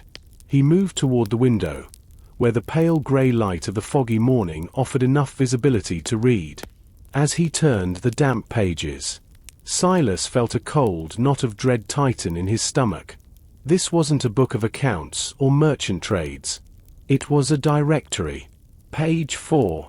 A list of high-ranking officials in the Metropolitan Police. Page 12. Members of Parliament with significant debts. Page 18. Names of sentinels, some marked with a single black X. But it was the final page that stopped his heart. It was a list of locations across London, each accompanied by a date and a measurement of resonance strength. The alchemist hadn't just been looking for the sunken vault. He and the widow were mapping a network.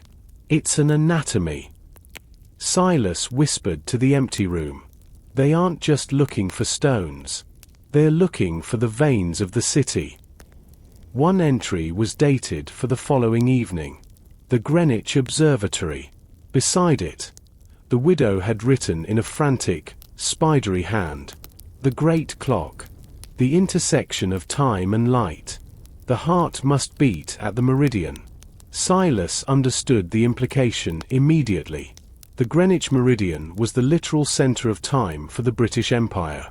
If the widow, or whatever force she served, could synchronize a fragment of the blue heart with the mechanical heart of the Empire's timekeeping, the resonance wouldn't just affect a street or a warehouse.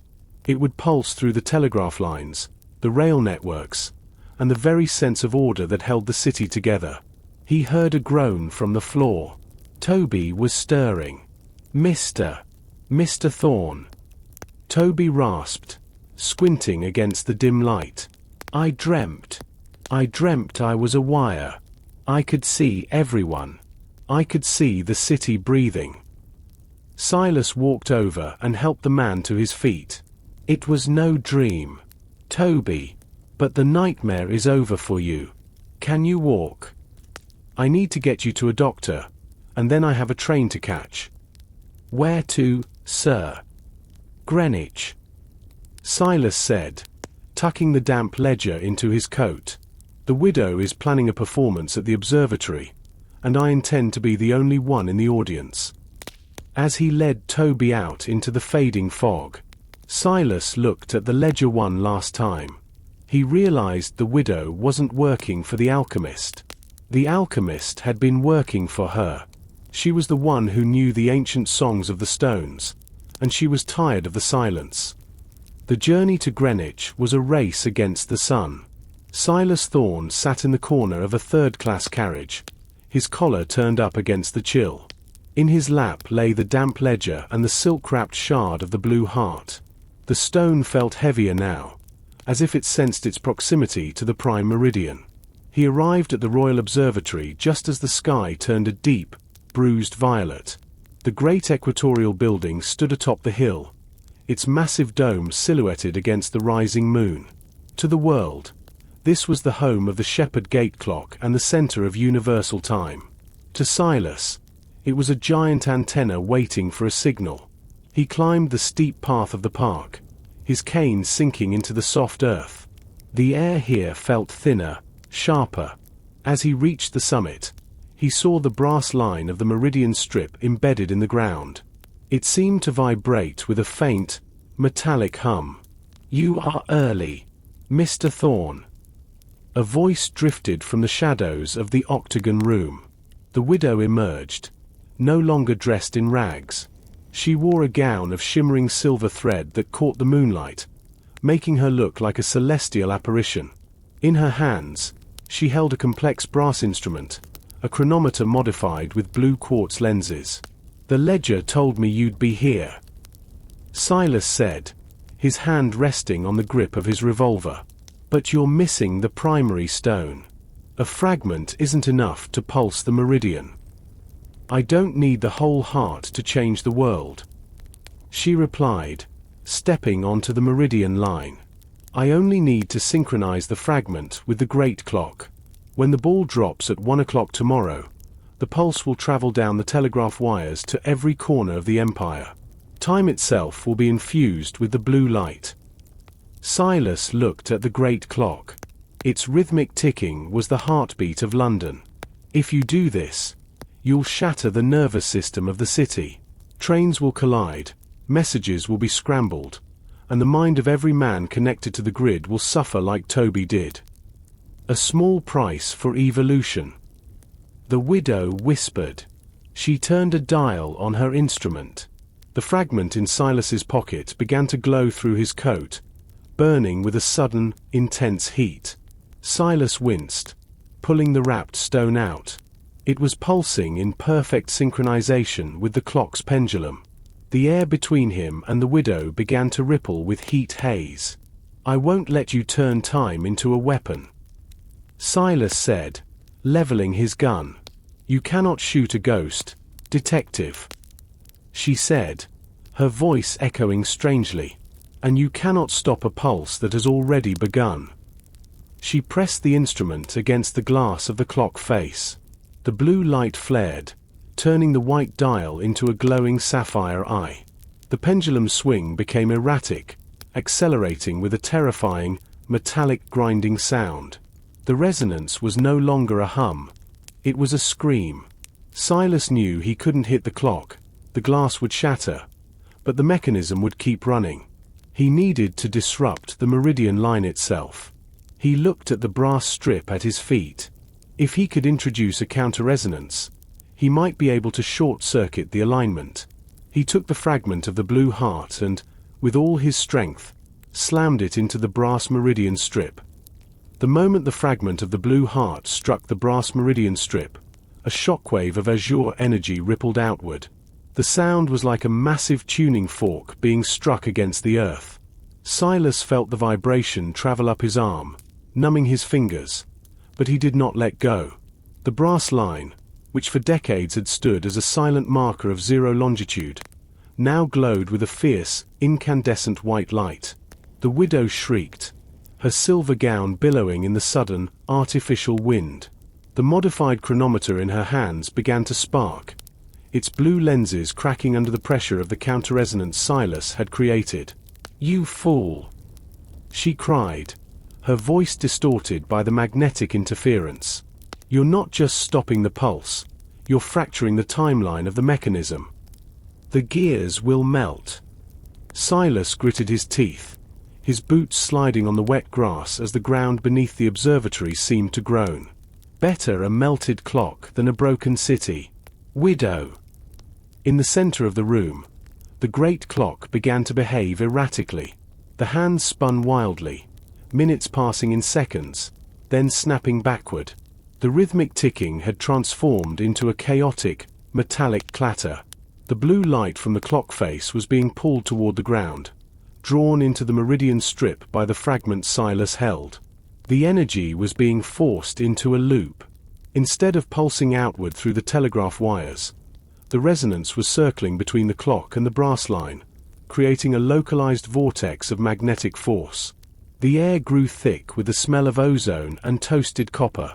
"The loop will collapse," the widow warned, her face pale with a sudden, genuine fear.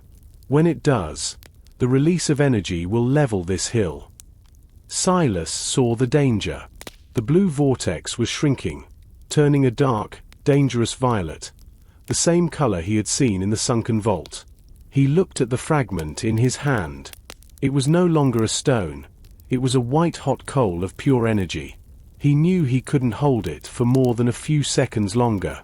"Then we give it somewhere else to go," Silas shouted, He looked up at the massive dome of the Great Equatorial Telescope. The telescope was a giant lightning rod, a spear of iron and glass aimed at the heavens. If he could bridge the gap between the meridian strip and the telescope's mounting, the energy would be shunted upward, away from the city and the clock. But he needed a conductor. He looked at his cane. It was reinforced with a steel core. "Thorne, don't!" The widow screamed, realizing his intent. Silas didn't listen. He jammed the silver handle of his cane into the glowing meridian strip and leaned the shaft against the heavy iron base of the telescope. The discharge was blinding. A pillar of brilliant blue light shot upward through the telescope's lens, piercing the night sky like a physical spear. For a brief second, the clouds over Greenwich were illuminated with a sapphire glow that could be seen from the heart of London. The great clock gave one final, heavy thud and stopped dead at exactly midnight. The silence that followed was deafening. Silas was thrown backward by the force of the shunt, his cane glowing red-hot on the floor. He scrambled to his eyes, his vision swimming with purple spots. The widow was gone, whether vaporized by the flash or fled into the park. He could not tell. The brass instrument she had held lay shattered on the meridian line, its glass lenses turned to dust. Silas crawled toward the meridian strip. The fragment of the blue heart was gone. In its place was a scorched, star-shaped mark on the brass. He looked up at the telescope. The lens was cracked, but the building still stood. He checked his pocket. The silk handkerchief was empty. The piece of the heart had been consumed by its own light. One less piece for the world to fight over. Silas whispered, his voice shaking. He stood up, leaning heavily on the wall of the observatory. The great clock was silent. The heartbeat of the empire had skipped a beat, but the city below was still sleeping, unaware of how close it had come to a permanent midnight. The silence at the Greenwich Observatory was heavier than the fog had ever been. Silas Thorne stood on the meridian line, his lungs burning from the ozone-heavy air. He looked down at his hands. They were trembling, not from cold, but from the residual hum of the magnetic discharge. The great clock, the silent arbiter of the world's time, stared back at him with a dead, sapphire-stained eye. It was exactly midnight, and for the first time in nearly a century, the gears of Greenwich were still. He walked over to his cane.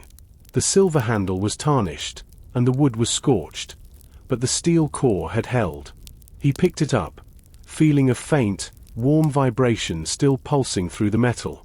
It was a reminder of the raw power he had just shunted into the atmosphere. A spectacular display. Mr. Thorne. Truly operatic. Silas spun around, his revolver raised before his brain could even process the voice.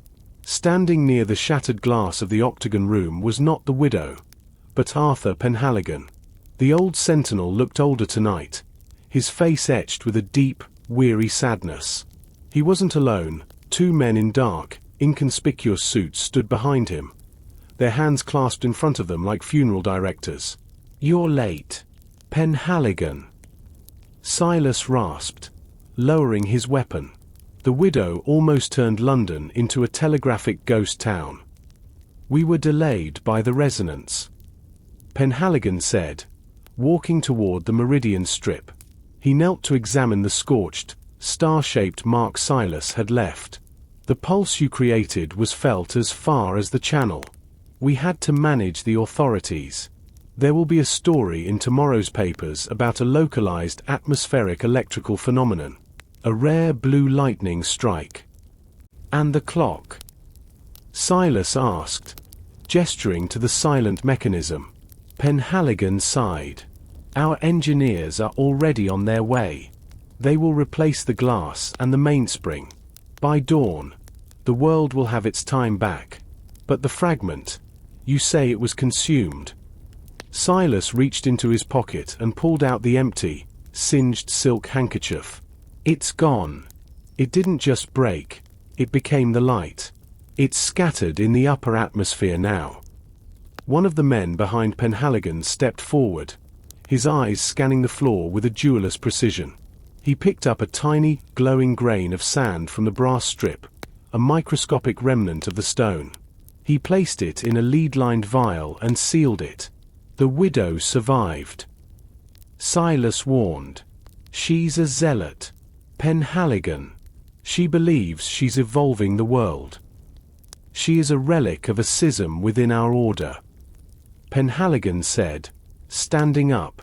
She believes the stones were meant to be used, not guarded.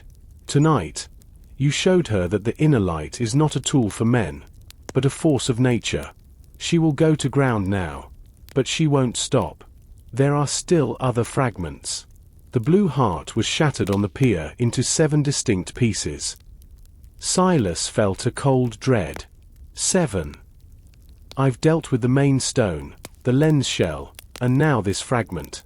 That means there are 4 pieces still lost in London. And the alchemist has at least 2 of them. Penhaligon added grimly. He survived the vault. Thorne. He was seen at the East India docks yesterday, boarding a steamship.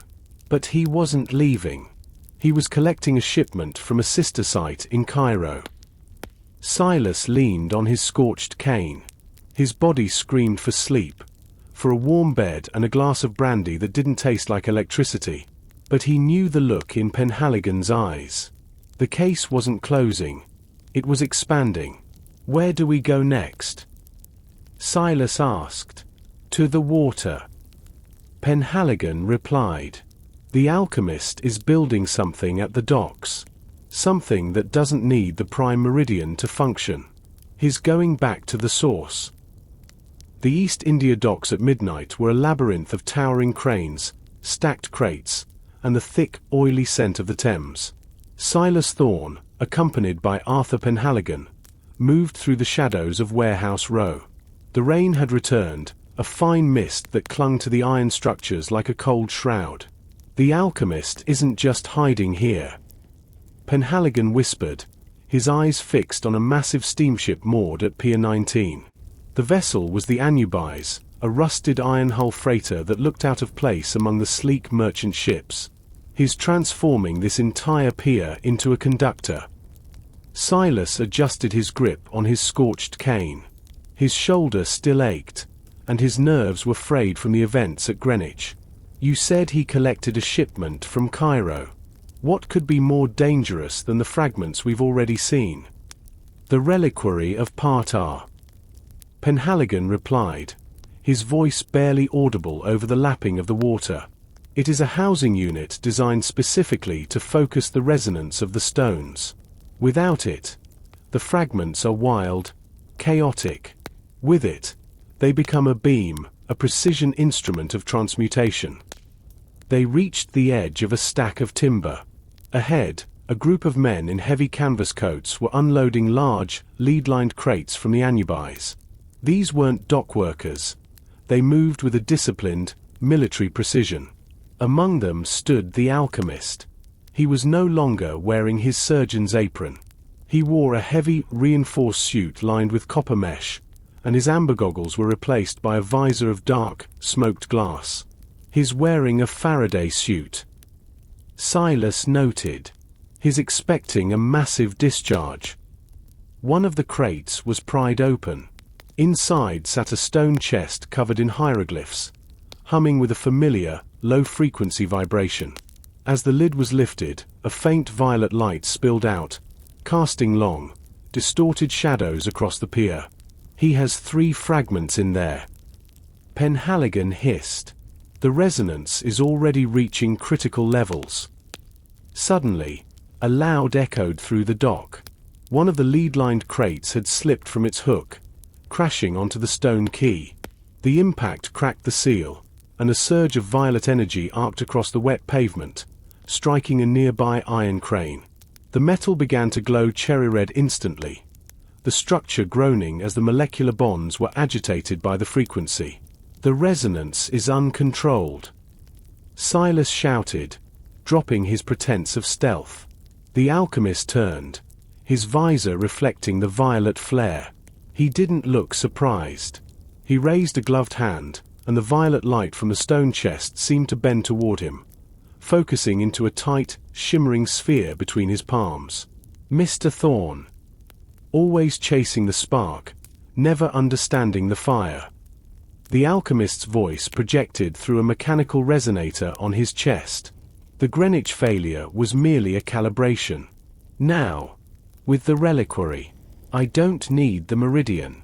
I will create my own center. He thrust his hands forward. The sphere of violet energy didn't travel like a bullet. It moved like a ripple in water, distorting the air and shattering the wooden crates in its path. Silas dived behind a stack of iron pipes. He felt the heat of the ripple pass over him, the smell of charred wood filling his lungs. He looked at Penhaligon, who was already drawing a strange, silver-etched cylinder from his coat, a sentinel disruptor. I'll try to scramble his focus. Penhaligon yelled. You have to get to that chest and close the lid. Thorne. If the reliquary fully synchronizes with the river's saltwater conductivity, he'll turn the Thames into a liquid battery. Silas looked at the glowing violet chest. It was 20 yards away, surrounded by the alchemist's men and a field of lethal energy. He tightened his grip on his cane. He had no lodestone, no disruptor. He only had his wits and a piece of steel core wood. Cover me! Silas yelled, and he sprinted into the violet light. The air on the pier was no longer gas and water. It was a pressurized soup of static. Every time Silas's boots hit the wet stone, a spark jumped from the ground to his laces. The alchemist stood his ground, his copper-lined suit humming like a giant bell. He moved his hands in slow, rhythmic circles, and the violet energy followed his gestures, weaving a shimmering net of death around the reliquary of Partar. You cannot approach, detective. The alchemist's mechanical voice boomed. The air itself is becoming a solid state. You'll be crushed by the frequency before you reach the stone. Silas felt it. The pressure the alchemist mentioned. It felt like walking into a wall of thick glass. His vision blurred, the edges of the world turning into jagged purple fractals. Behind him, Arthur Penhaligon activated the Sentinel Disruptor. A high-pitched, crystalline chime rang out, and a wave of invisible force slammed into the alchemist's violet shield. The shield flickered. For a fraction of a second, the pressure dropped. Now! Thorne! Penhaligon screamed, his face turning red with the effort of holding the disruptor steady. Silas lunged forward. He didn't run. He threw himself toward the open stone chest. The men in canvas coats tried to intercept him, but as they stepped into the violet field without protection, they were thrown back by violent electrical discharges, their hair smoking as they collapsed. Silas reached the reliquary. The 3 fragments of the blue heart sat nestled in velvet-lined grooves within the ancient stone chest. They were no longer blue. They were glowing with a terrifying, white-hot intensity that bled into the violet spectrum. The hieroglyphs on the chest were glowing gold, acting as conduits for the power. As Silas reached for the heavy stone lid, the alchemist turned his full attention away from Penhaligon. He lowered his visor, and the violet light between his hands surged. The transmutation will not be stopped by a common thief. The alchemist roared. He fired a concentrated beam of energy directly at Silas. But Silas didn't flinch. He used his steel core cane, jamming the silver handle into a gap in the pier's iron railing and bracing the wooden shaft against the reliquary. The cane acted as a makeshift lightning rod, the energy from the alchemist's blast traveling down the wood and into the iron skeleton of the dock. The wood of the cane groaned, smoke curling from the grain, but the steel core held. With a roar of effort, Silas slammed his shoulder against the heavy stone lid of the reliquary. The stone was impossibly heavy, held open by the sheer pressure of the light pushing outward. He felt the skin on his hands beginning to blister from the heat. Shut the door. Silas growled through clenched teeth. The lid moved an inch. Then 2. The golden hieroglyphs began to fade as the alignment was disrupted. The alchemist screamed a raw, human sound of frustration, and stepped towards Silas, his Faraday suit sparking as he overtaxed its cooling systems. "You are destroying the work of a century," the alchemist cried, reaching for the lid. Just as the alchemist's gloved hand touched the stone, the lid snapped shut with the weight of a falling mountain. The seal was perfect. The violet light died instantly, replaced by a sudden, jarring darkness. The silence that followed was absolute, broken only by the sound of the alchemist's heavy, mechanical breathing and the lapping of the river. The alchemist slumped against the chest, his energy depleted, his suit smoking. He looked up at Silas, his visor cracked. "You think you've won? The resonance is already in the water, Thorne. The Thames, it remembers." Before Silas could respond, the ground beneath the pier gave a terrifying, hollow shudder. The violet energy hadn't disappeared. It had been shunted into the river's silt, and the river was starting to push back. The shudder beneath the pier wasn't a mere vibration. It was a rhythmic, pulsing heave, as if the Thames itself had grown a heart. Silas stood over the sealed reliquary, his hands raw and his breath coming in ragged gasps. The alchemist lay defeated against the stone chest, his copper suit now a dull, tarnished brown, his power spent. "The water," the alchemist whispered, his voice cracking behind the shattered visor. "Salt and silt, the perfect conductors. You shunted the surplus into the depths. Thorne, you've woken the bed of the river." Silas looked over the edge of the pier. The black surface of the Thames was no longer calm. It was churning with a strange, phosphorescent foam. Streaks of violet light darted beneath the waves like schools of electric eels.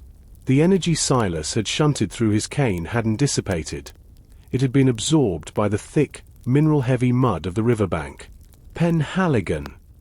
Silas shouted, looking back toward the crates. The old sentinel was already moving, his face a mask of urgency. He gripped the disruptor, but the device was smoking, its internal crystals burnt out by the strain of the previous clash. "The iron pilings," Penhaligon warned. "The whole pier is becoming an anode." As if on cue, the massive iron cranes lining the dock began to hum. It was the same high-pitched scream Silas had heard at the observatory. The violet resonance was climbing back up from the water, traveling through the submerged iron supports and into the very structures they stood upon. "We have to move the chest," Silas said, grabbing the handle of the reliquary. "If it stays here, the feedback loop will detonate the pier." "It's too heavy for us," Penhaligon countered, glancing at the Anubis.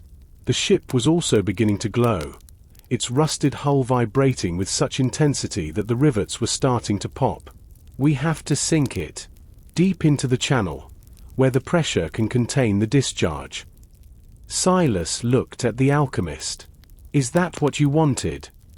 To watch London burn from the water up?" The alchemist didn't answer.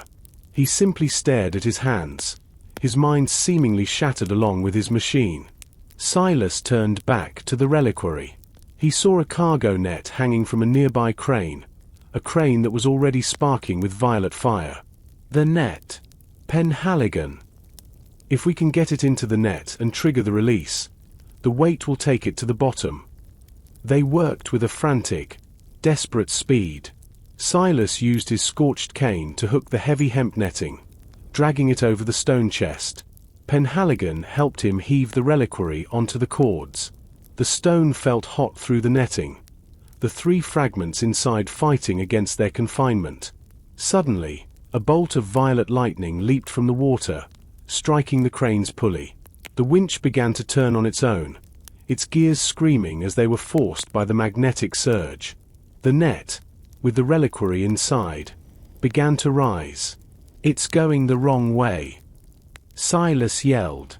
The crane was swinging inward, toward the warehouse, toward the city. "The polarity is reversed," Penhaligon realized. "The resonance is pulling it toward the largest concentration of iron." Silas didn't think. He grabbed the edge of the rising net and swung himself onto it. As he rose into the air, the violet light from the water illuminated the entire East End. He could see the rooftops of London, the spire of St. Paul's in the distance, and the terrifying glow of the river beneath him. He reached the pulley housing, his hands sparking as he touched the metal. He saw the manual release lever, a heavy iron bar coated in grease. He slammed his heel against it. The winch snapped. The net plummeted. Silas let go at the last possible second, tumbling into the freezing, oily waters of the Thames just as the reliquary hit the surface. A massive plume of violet-tinted water erupted into the night sky, followed by a dull, underwater thud that shook the very bedrock of the docks. The light died. The humming stopped. The river went black. The water of the Thames was a freezing, suffocating weight. For a long moment, Silas was lost in a world of absolute darkness and crushing pressure. He kicked upward, his lungs screaming for air, until his head broke the surface. He gasped, sucking in the cold, rain-scented night air. Around him, the water was still, the violent phosphorescence gone, replaced by the mundane reflection of the London sky.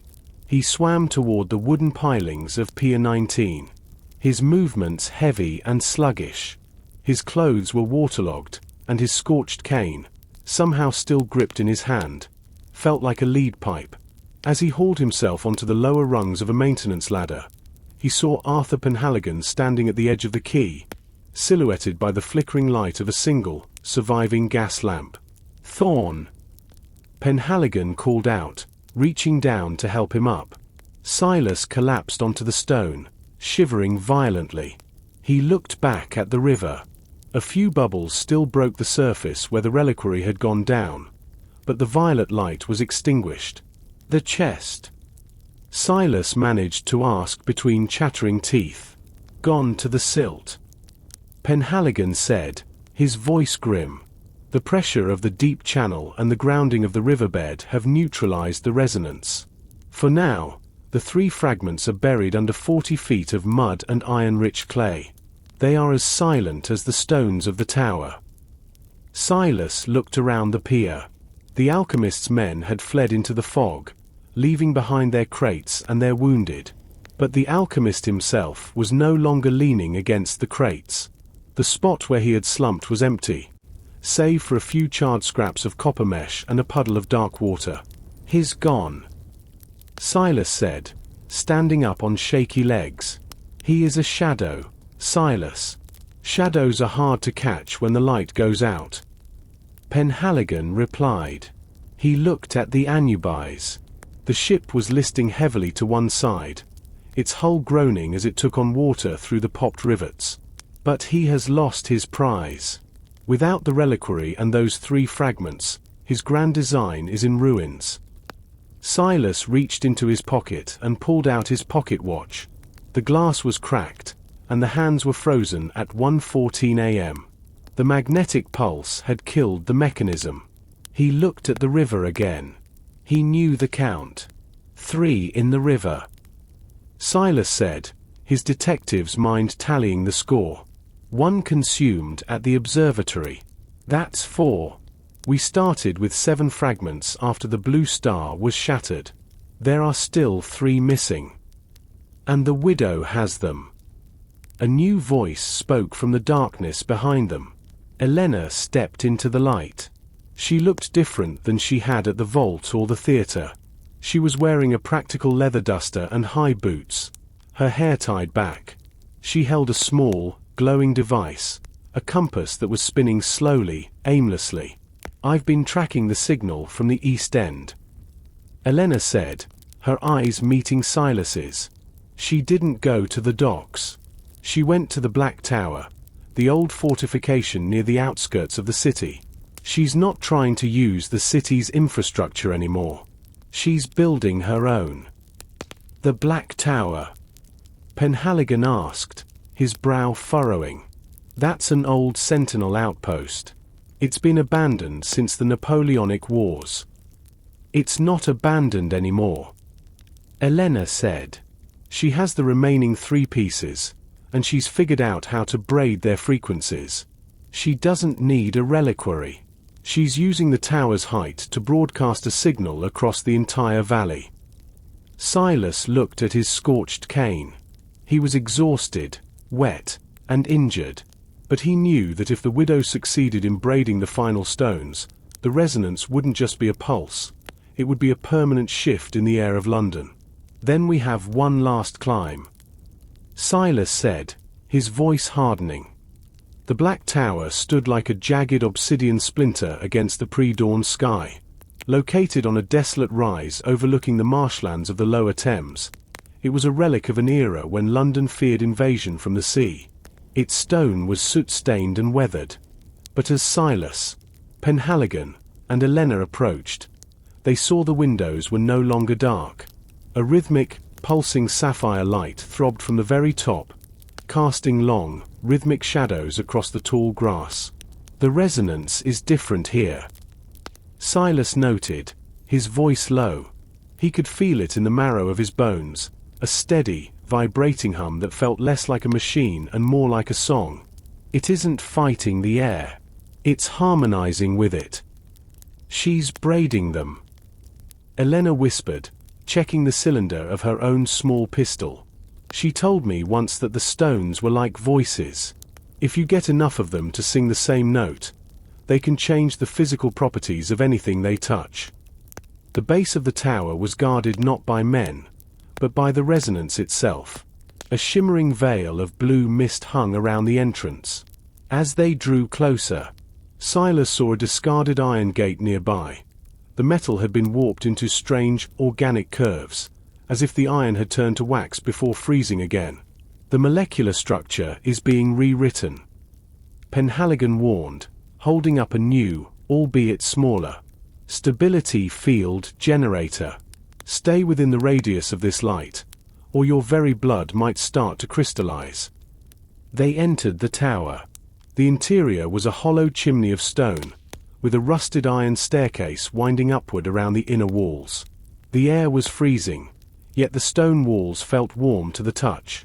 As they climbed, the sapphire light grew more intense, turning the world into a monochromatic landscape of blue and black. Halfway up, the stairs groaned. Silas looked down and saw the metal beneath his feet beginning to glow with a faint translucence. The staircase is changing, he shouted. It's turning into quartz. Don't stop, Penhaligon urged. If the transformation completes while we're on it, we'll be fused into the structure. They sprinted, the iron ringing with a hollow, glass-like chime under their boots. Silas's scorched cane felt heavier than ever, but it remained stubbornly wood and steel, its earlier exposure to the heart perhaps granting it a strange immunity. They reached the top chamber, a wide, open platform where the tower's great beacon once sat. There stood the widow. She was positioned in the center of a triangle formed by the final 3 fragments of the blue heart. The stones weren't in a chest or a machine. They were suspended in midair, held in place by a web of shimmering blue filaments that she manipulated with her fingers like a harpist. Look at the beauty of it, Silas, the widow said, not turning around. Her voice was no longer frantic. It was melodic, resonant. The alchemist wanted power. I want clarity. When the sun rises, this tower will broadcast the blue note across the horizon. Every mind it touches will be cleared of the fog of humanity. We will be as pure as the stones. You're not clearing minds, you're erasing them. Silas stepped onto the platform, his revolver aimed at the center stone. You're turning people into statues of glass. A beautiful improvement over the current state of London. Wouldn't you agree? She plucked a filament, and a wave of pure sapphire energy washed over them. Penhaligon's generator sputtered. I can't hold the field. The frequency is too high. Silas looked at the 3 stones. They were spinning in a delicate, interlocking orbit. He realized that shooting them wouldn't work. The energy would just be released in a catastrophic burst. He needed to break the braid. He looked at Elena, then at the scorched cane in his hand. The counter-resonance. Silas realized.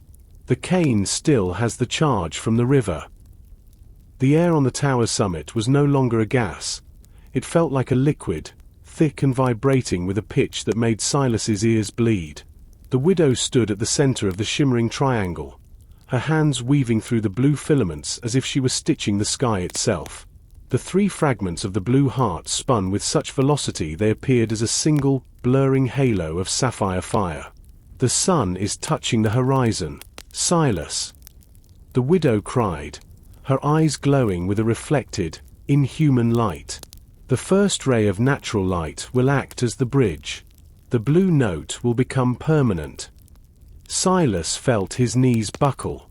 The stability field from Penhaligon's generator had collapsed, and the very air around him began to sparkle with tiny, crystalline frost, the signs of his own body beginning to react to the transmutation. He looked at his cane.